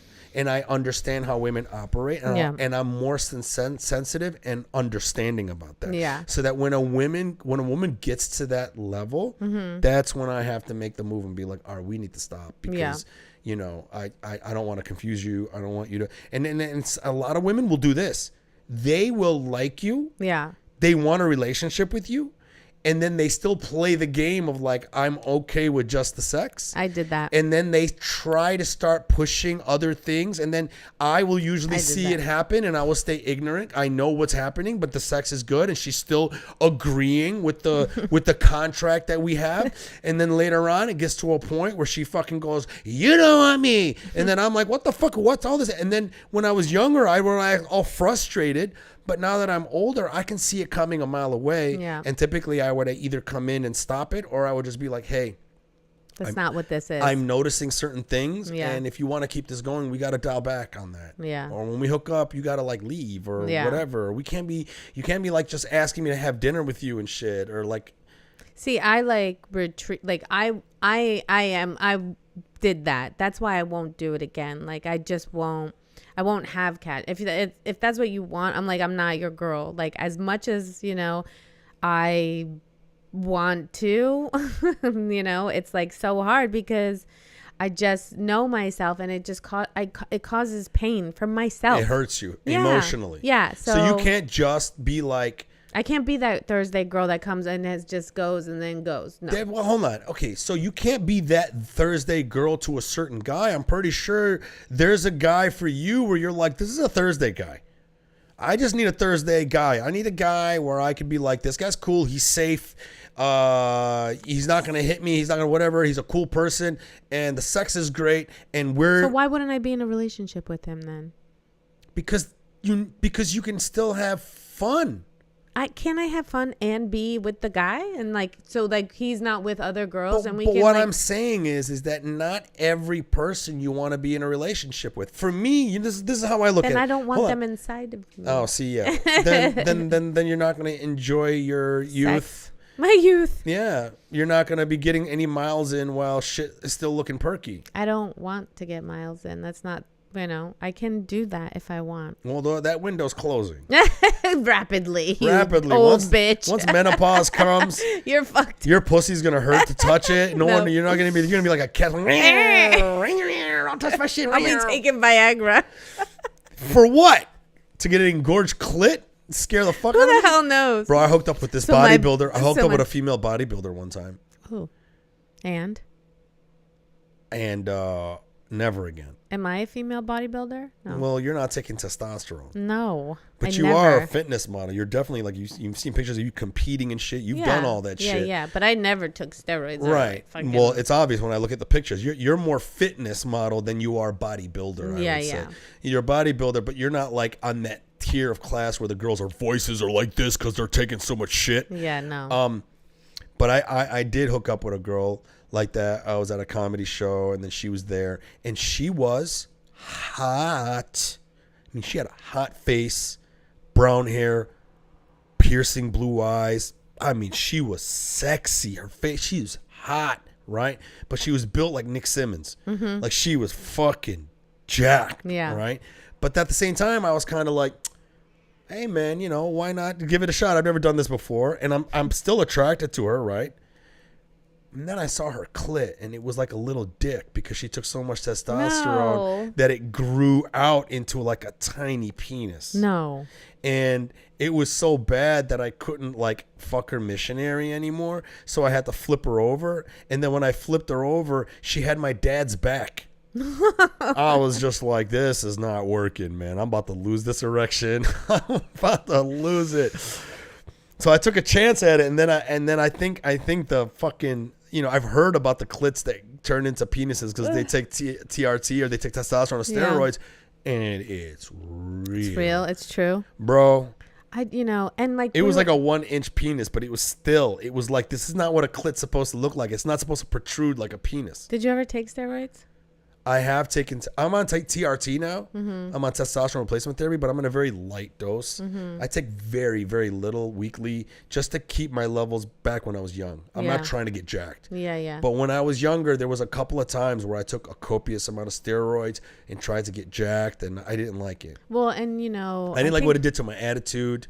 I think I was asking you last night, I think we were talking about it, like, just how it can mess with your hormones so much if you take a lot of steroids that, like, later on it can screw up, you don't have a lot of testosterone, like, left over. Maybe it, like, gives you too much. Well, it does that while you're taking it. So when you take too much testosterone, that's why you stop. That's why I take a very small amount, because my body's very sensitive. Yeah. The doctors wanted to put me on 200 milligrams a week. I had 3 different doctors, and they just did the cookie cutter 200 milligrams a week, and it was too high for me because my estrogen would also get too high, and then my sex drive would stop.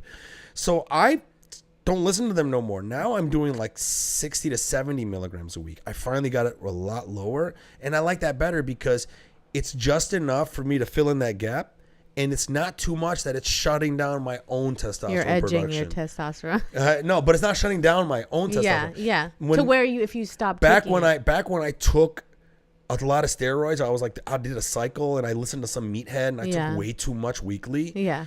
Like, my own testosterone production shut down because it was like, why do we need any to make any? You have too much in here anyway. Yeah. And my balls shrunk. And then I remember when I got off of it, I had to take this other stuff called HCG to trigger my body to make its own. And then I didn't like it. When I got off of it, like, I was depressed. I was low testosterone. I lost my gains real quick. I'm like, what's the purpose of this fucking shit? Yeah. But then later on, as I got older, I learned about testosterone replacement therapy, and I'm very safe with it. So to me, even the doctor trying to put me on 200 milligrams, I'm figuring out my own body, doing my own blood tests, and I realize 60, 70 a week is perfect. Yeah. Because that to me is like that perfect range where my estrogen doesn't go too high. Yeah. My testosterone's not too high, and my body's still making its own. Yeah. It's more therapeutic. Yeah. As opposed to like trying to get fucking jacked. Yeah. And I don't like that. And I think it really does screw with your hormones. Like, for sure. And later it'll screw up your entire endocrine system. So what happens like later in life? What do? You just have to take more testosterone? You have to keep taking it forever. So like, I mean, listen, now that I'm on TRT, when I decided to do it years ago, it's a decision to be like, this is what I'm doing for the rest of my years. Yeah. I'm going to take low dose testosterone. I'm going to get blood tested every so often to make sure everything is fucking good. If anything goes out of whack, I'll pull back or whatever I need to do. So I'm doing it responsibly. I'm going to say something that might get you canceled. What?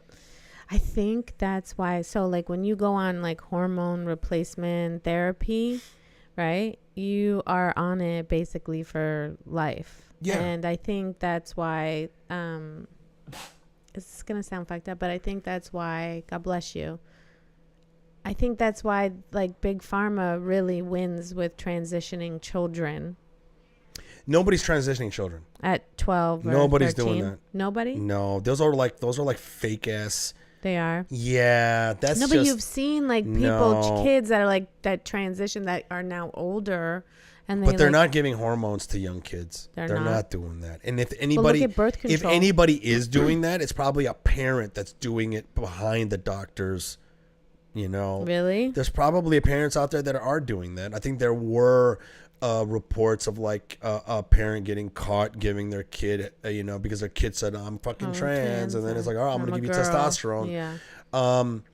So after I've been like looking it up, there's no real reports of doctors trying to ruin their fucking careers by giving a child. What they have been doing though is they've been giving estrogen blockers.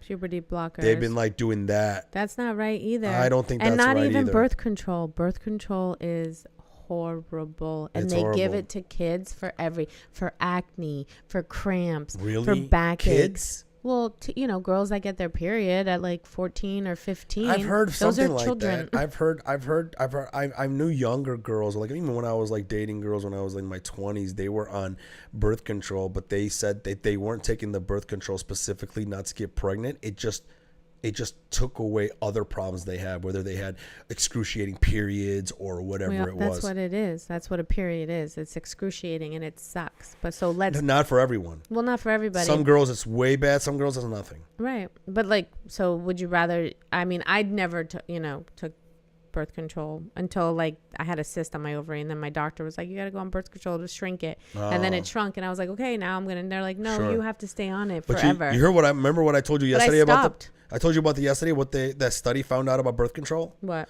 I told you that study. Do you remember that? The guy who tried, the scientist who had the theory, he believes every woman has in them the ability to sniff out their perfect genetic match to have the strongest baby. Right. And then he goes, the best way to do that is get all these women in that belong to these different genome archetypes, name them A, B, C, D, E, F, G. So type A. So type A should be able to sniff out another person that would match, and that guy would be a type A, right? Let's just say. And then he goes, okay, so he had all these men in these different genome archetypes run in t-shirts, and they took the sweaty t-shirts and put them in jars and closed them, and then put them in a room, and then brought these girls in that never ever seen these guys, and they said, we want you to open up these jars and sniff them and tell us which one smells the best to you. And every woman was able, whenever they picked up the thing and they sniffed it and it smelled really good to them, their brain was like, this smells really good. That was the perfect genetic match without even ever seeing the guy. Yeah. Now, this is the thing that blew the mind of that scientist. He publishes the paper, but he's not happy because 20% of the women failed. But he couldn't understand why. Even though he proved it, he still was believing 100% of every woman should be able to sniff out their perfect genetic match just from the smell of their sweat. So he couldn't understand it. Published the paper. Then later on, it dawned on him. I forgot to ask on the questionnaire if anyone was taking birth control. Then he went back to the study group and he asked them, which one of you are taking birth control? And then he found out all the ones that failed were on birth control. That's crazy. Because taking birth control, for some reason, shuts down that part of your system that's able to sniff out the perfect genetic match. And now he has another theory. He believes that's why divorce is on the rise. He believes divorce is on the rise because too many women are on birth control. They meet a guy. I love this guy. Yeah. We're getting married. Now we're going to have a baby. Gets off birth control. And it's like, Wait, I hate why you. do I hate this fucking guy? I hate the way he smells. Isn't I that hate the way- crazy? Yeah. So, yeah, I mean, I think, even like pheromones, like when you have, those. And that's what pheromones he's with saying. people. He's saying that women have a sensitive smelling system. Yeah. You guys notice smells more than anything. I definitely do. And then now we're finding out that you actually can sniff out So if you smell a guy sweating, you're like, wow, man, even he's not wearing deodorant today. That smells good. Yeah. Have a baby with that guy.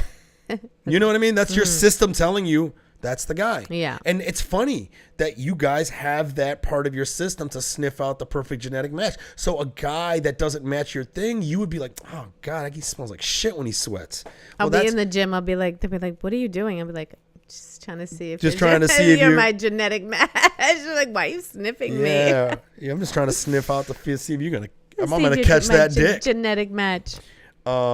So we got to get going soon. So Bolty says, am I on metformin still? Yes, I am on metformin. I'm back on it again. So I took off metformin for a while because it also inhibits muscle growth.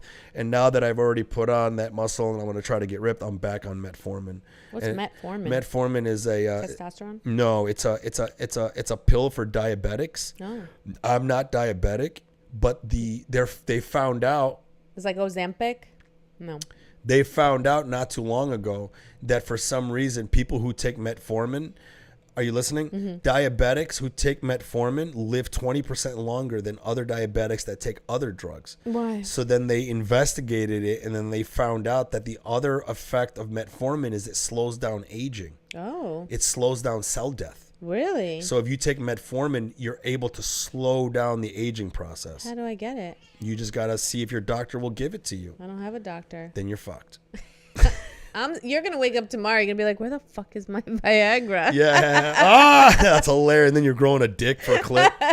Okay, so no, I'll be slipping it in people's fucking watch. Before I let you go, there's a couple questions that I like to know because I like to learn from other people. Okay, and this is a very simple question, and I've taken some people's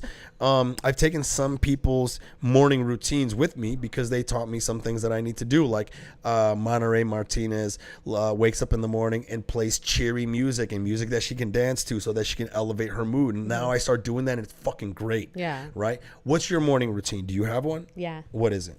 I usually steal someone's Viagra.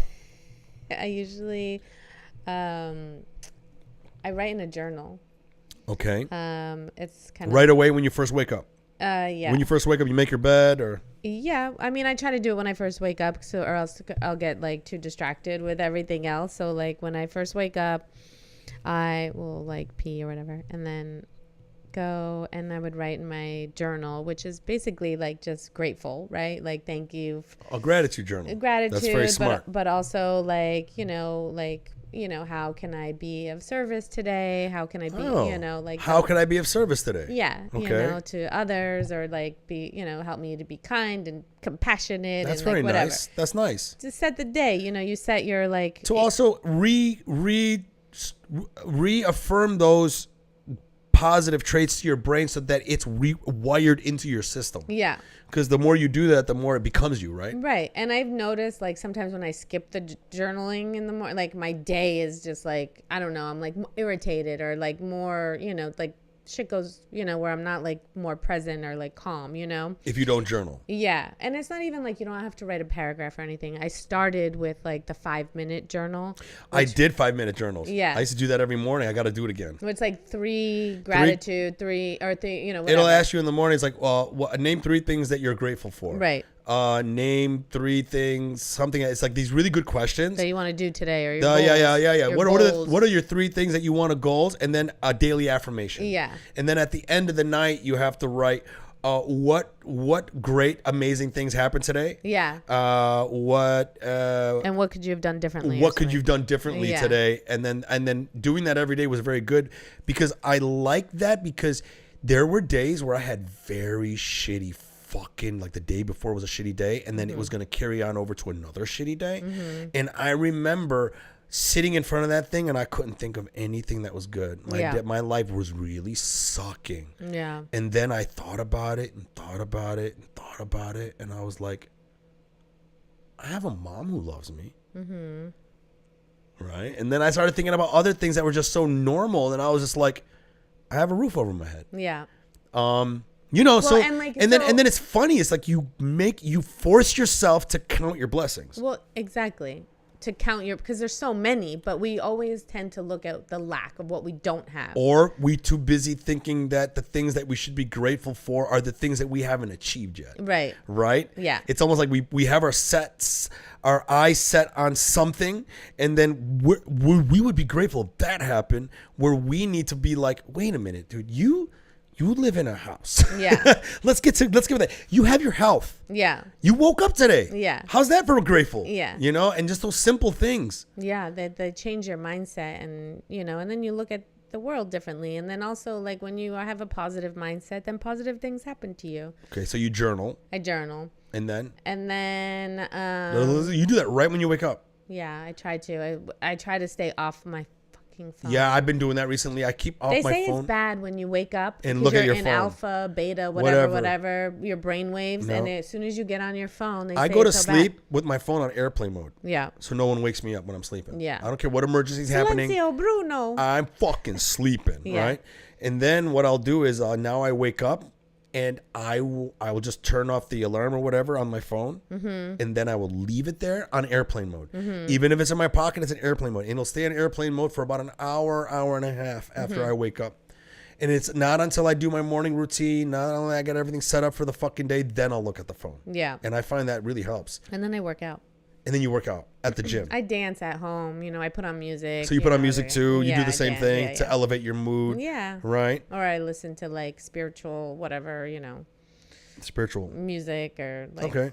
Like what? Like gospel like happy shit? music. Yeah. Like gospel? I don't Like know, Christian music? Yeah, like stuff like just happy, positive, encouraging music is what the Like station. religious music? I guess it could be religious or Okay. not. Okay. All right. Cool. Could be Kanye West and his fucking Sunday service. Right. Who knows? You know, it could be like yeah, whatever elevates your mood. Yeah. Yeah. And then I just go to the gym because I like to do. I like to sweat. I need to do cardio. So you get that out of the way right after. Yeah. You try to at least, and then you work out for how long at the gym?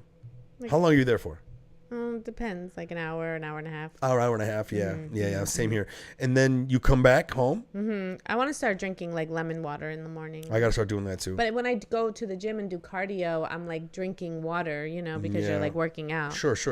So that's always good to drink a lot of water when you wake up and not just drink coffee. I keep hearing that. Or I know, and I keep trying to do that. And sometimes so I good for you. forget, but it is good. Yeah. It's good to like pound a bunch of water early. It is. They also say it's very good before you pound the water to have something acidic first, like maybe like a tablespoon of apple cider lemon, vinegar. Apple cider vinegar was another thing I used to do. So then like that was supposed to be good to help like digest everything later. Exactly. It just like wakes up your digestive system, kind of like flushes out your liver a little bit. Yeah. And then you drink the water, and that's supposed to.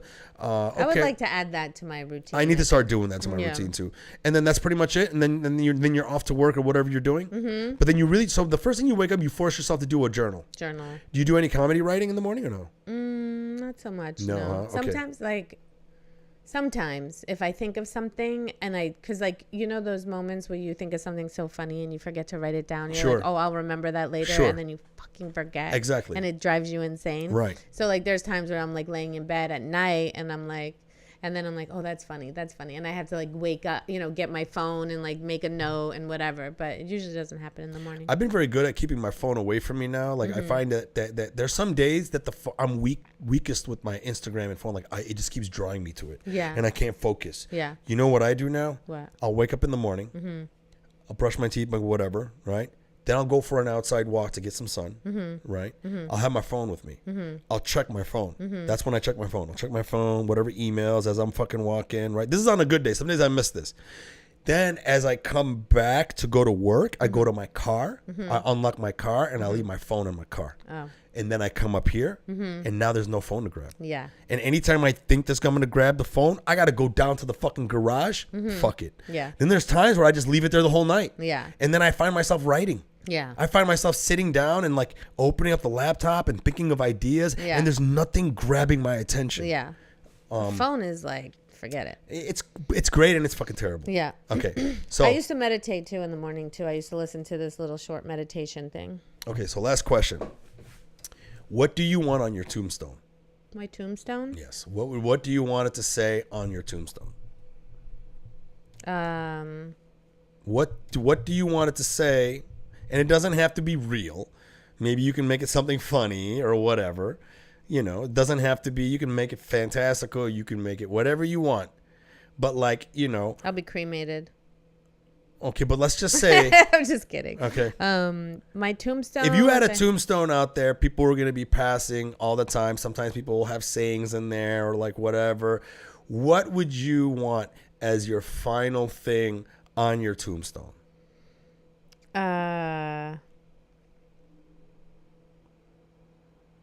She really does like casual sex. No, I'm just kidding. Come on, man. No, I don't fucking know. The bitch fucking lived her life. That's it. Hopefully I'll have a tombstone. No famous sayings? No. What are you going to have on your tombstone? Big dick, big dick, bigger bank account. Not medium-sized Magnum?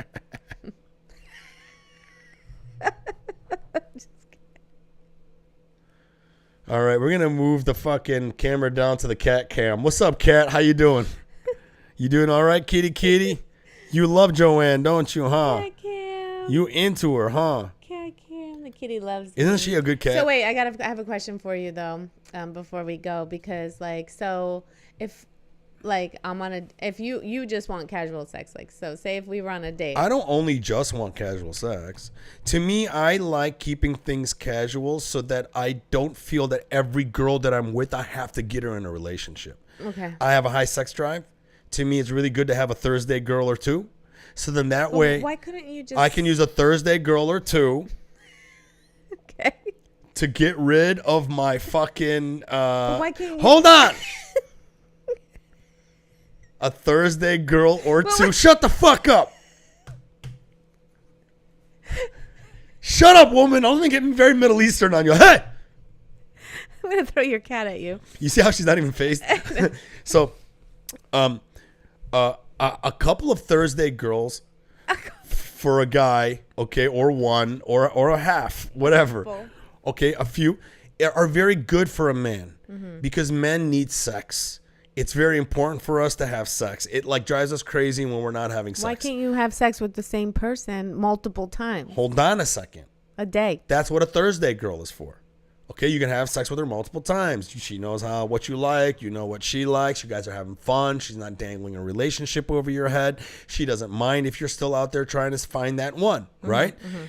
In the interim, when I'm having this other girl where I can have a sexual release with, it keeps me level-headed so that when I do go on a date with a girl that's a prospect of like possibly being in a relationship with, it's not about just the sex with this girl. It is frustrating as a guy to sit there and have this high sex drive and only wait for that one girl. And then you get the one girl that you're finally having sex with and you find out you have to break up with her. That's just terrible. So I would much rather have a Thursday girl and then I can have the freedom to see if there's another girl that I meet that has qualities that actually match my qualities. So if we went on a date and I was like, I don't do casual sex, so if we want to hook up and like we're feeling each other, okay, so I'm like, I don't really like, I know like when I have sex with somebody, like I want to have a relationship, like that's just the way I am.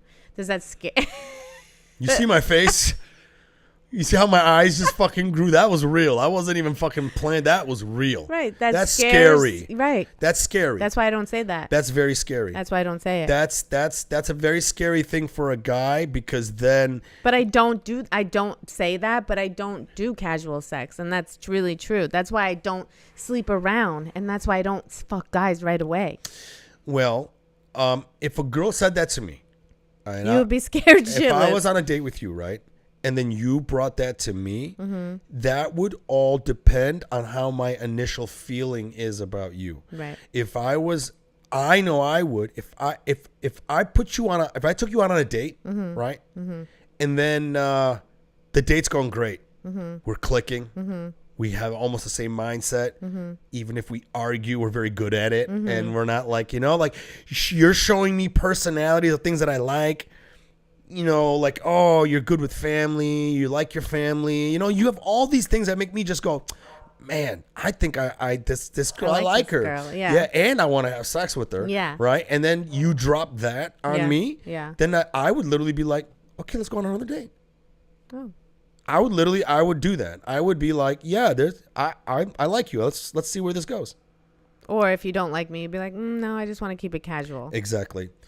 Exactly. Not that I don't like you. If I'm attracted to you, But I still want to have sex. But then, and I still want to have sex with you, and then I'm already just feeling that I can almost tell there's not going to be a vibe long term. I would tell that. And I'm like, I'd rather just keep it casual. You know. Yeah. I do that. Honesty. I'm very honest. Please. I put the ball in the court. I think it's very important for women too. I think as a man, it's very important. I think when I was in my 20s, I would lead girls on because I wanted sex so much, and I didn't understand women. And then women would be like, it's okay, we can have casual sex. And I didn't realize how women operate, right? Whereas now, you know, as I matured, I think mature men, especially men that know better, you should really take into account how easy it is for women to become emotional. Yeah. And don't hijack that. Right. And I think that also, as a man, you also got to realize that a woman's biological clock is a lot shorter than a man's when it comes to being fertile or wanting a family. So if you meet a girl and she expresses, listen, I'm turning 30, I really don't want to play the field anymore, my time is limited, and I kind of want to make sure that the person that I get into is somebody that I can actually, and you're a guy and you're like, I only want to have sex with her, it's fucking wrong to waste her fucking time and then maybe take 2 years out of her life dangling this carrot of a fucking relationship just to have sex with her, and then be like, I don't want that anymore. That's fucking rude. Yeah. And I think it's rude because you have to understand that women operate on a different clock. Right. The clock is much shorter. So I think it's very important as a mature man to tell a woman, this is exactly what I'm feeling. Well, and I don't like to play games. Like, even like I was saying last night, like, when I like you, like, I want to see you again. You know, I will never apologize for like wanting to hang out with you, you know, or feeling like, oh, like she's too whatever, like, oh, she wants to hang out with me every night now. Yeah. Now we're in a relationship. And I'm like, what? Don't you want to hang out with me like every night? Like, even if we don't you want to?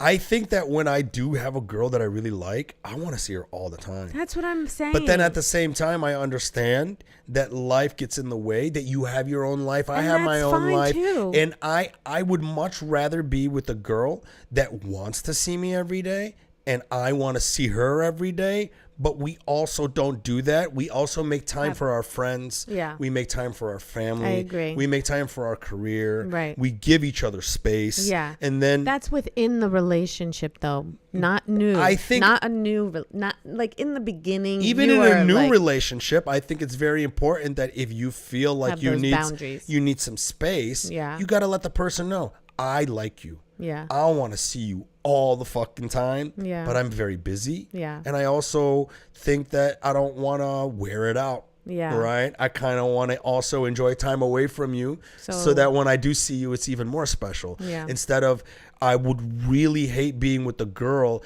that wants to see me more than I want to see her. Yeah. And then she's going to be the type of person like, why do you work every night? Yeah. Why are you always with your friends? Yeah. Why are you never give me time? And it's just like, girl, I'm busy. Yeah. I got other things going on in my life, and I want to see my friends. Yeah. And I want to go to the comedy club. Yeah. And I like doing shows. Yeah. And if you are going to be that person that's going to give me resistance in these departments, this is not going to work. Yeah. I need somebody who's like, I want to see you, but I also can enjoy being by myself. Yeah. Because there are people that you meet that they don't like being by themselves. I know. They need to be around you all the fucking time. Or just people in general. Or here's another thing. A girl that doesn't have her own shit going on. Yeah. A girl that I like to be alone. I like to be alone too. Yeah. I need to be alone in order for me to also enjoy people. But also, like we were saying last night, don't drag me along for a night and then... That's communication. Right. That's what I'm saying. I think mature people need to start acting in mature ways and try to understand walking a mile in the other person's shoes. I'm in my 40s. I should fucking understand women enough to lay out the groundwork very early. Mm-hmm. If I tell a girl straight up, I'm like, listen, I don't want to waste your time. I think you're very fucking attractive. I think you're sexy. I think we have fun. I'm not in the mode for a relationship, but I still like to see you if you're okay with that. But girls think they could change you. But you know what, though? That's wrong. But you know what? There are some girls that can. that I respect because they were like, I'm not about that, Mike. I'm sorry. We're not having sex at all.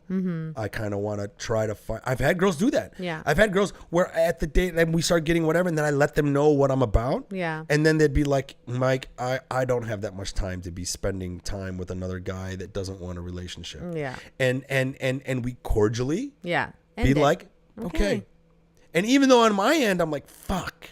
At the same time, I also feel good that I did the respectful thing. Yeah. And I didn't waste anybody's time. And you're not saying you want a relationship and acting like you don't. But here's the thing. Guys who don't get enough girls yeah. will do anything and say anything to keep her. Yeah.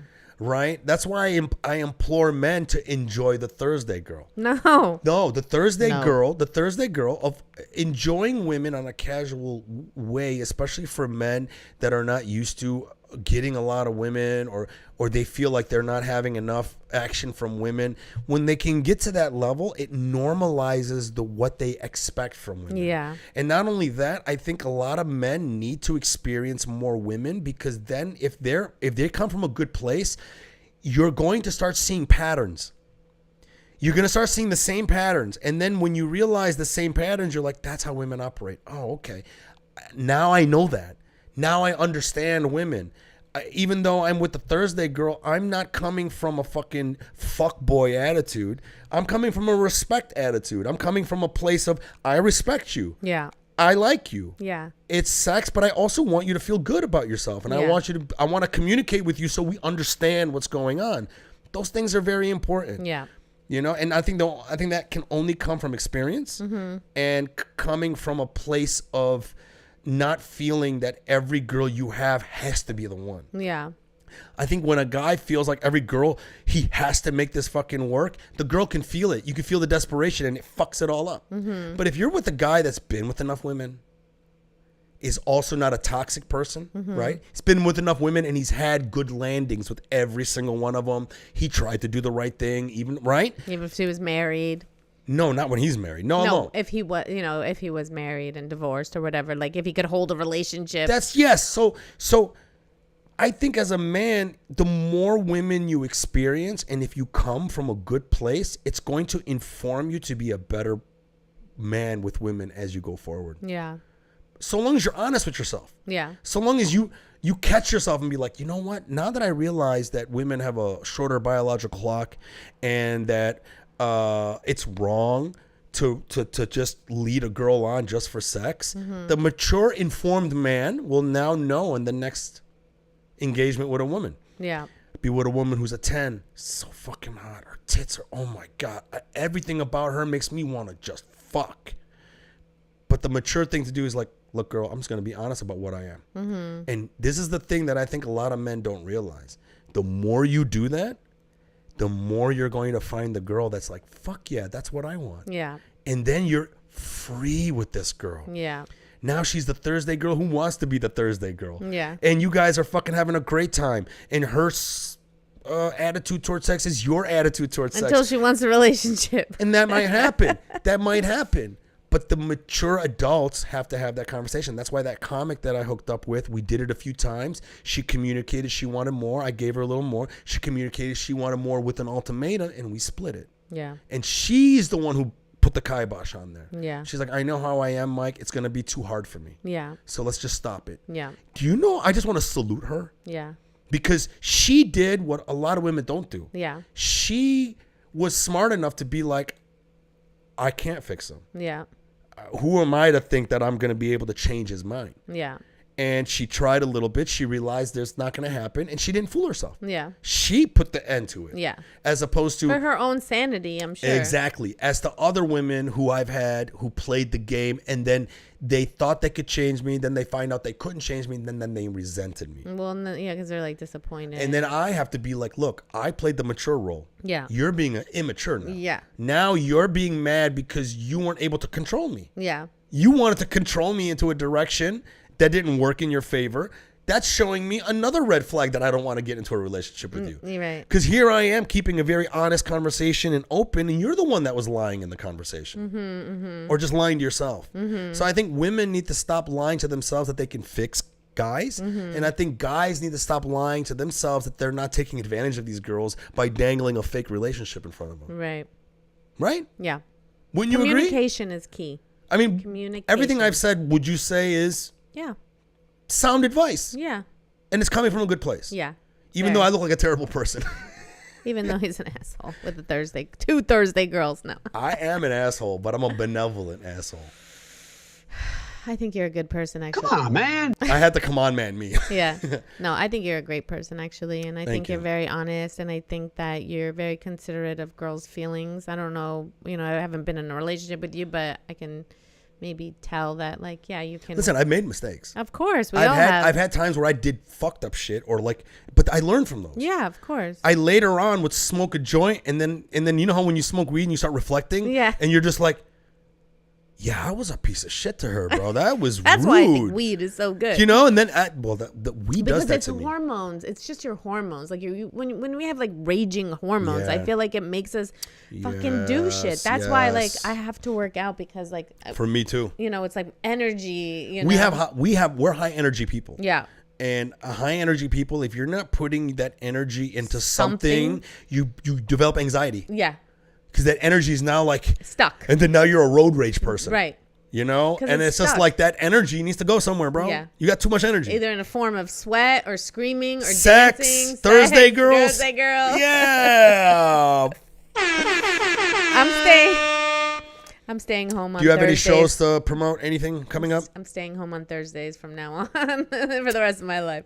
No, I don't have any shows here in LA. But if anybody wants to have me on a show, I'm in LA now. Text her and ask her for her feed pics. Okay, guys, for me, MikeFromDetroit.com. I'm in Tampa this Thursday, July 6th. This might go out later, though. And then July 8th, I'm in Atlanta. Then I'm in vacation in Indonesia for a month. I'll be doing the Bali Comedy Club July 27th. And then I'm back in America. And then I will be doing the Comedy Store. I'm headlining the Comedy Store La Jolla August 16th. Oh, shit. With Lulu Jovovich and Kazim Rahman. Come on out. All tickets at MikeFromDetroit.com. I'm also coming to Little Rock. I'm also coming to Tulsa. I'm coming to somewhere else in Florida again. And then I'll also be in Phoenix in October. More dates are going to be coming up. Join my mailing list at MikeFromDetroit.com. I'm Mike from Detroit on everything. Instagram, Twitter, Pornhub. Venmo me. OnlyFans. And I'm Joann Socrates. Joann Socrates. On social media. Spelled Socrates. You don't have a website? You don't have a website? I did Socrates. It's Socrates. Socrates, right? And it's Joann, like Joann, the fabric store. With no E. No E. Joann. Joann. Joann. Follow her. She's awesome. She's ripped. She's funny. And she's not going to suck your dick. So. So go fuck yourself or let you come in your face. All right, guys. Until next time. See you. Public Yemeni #1.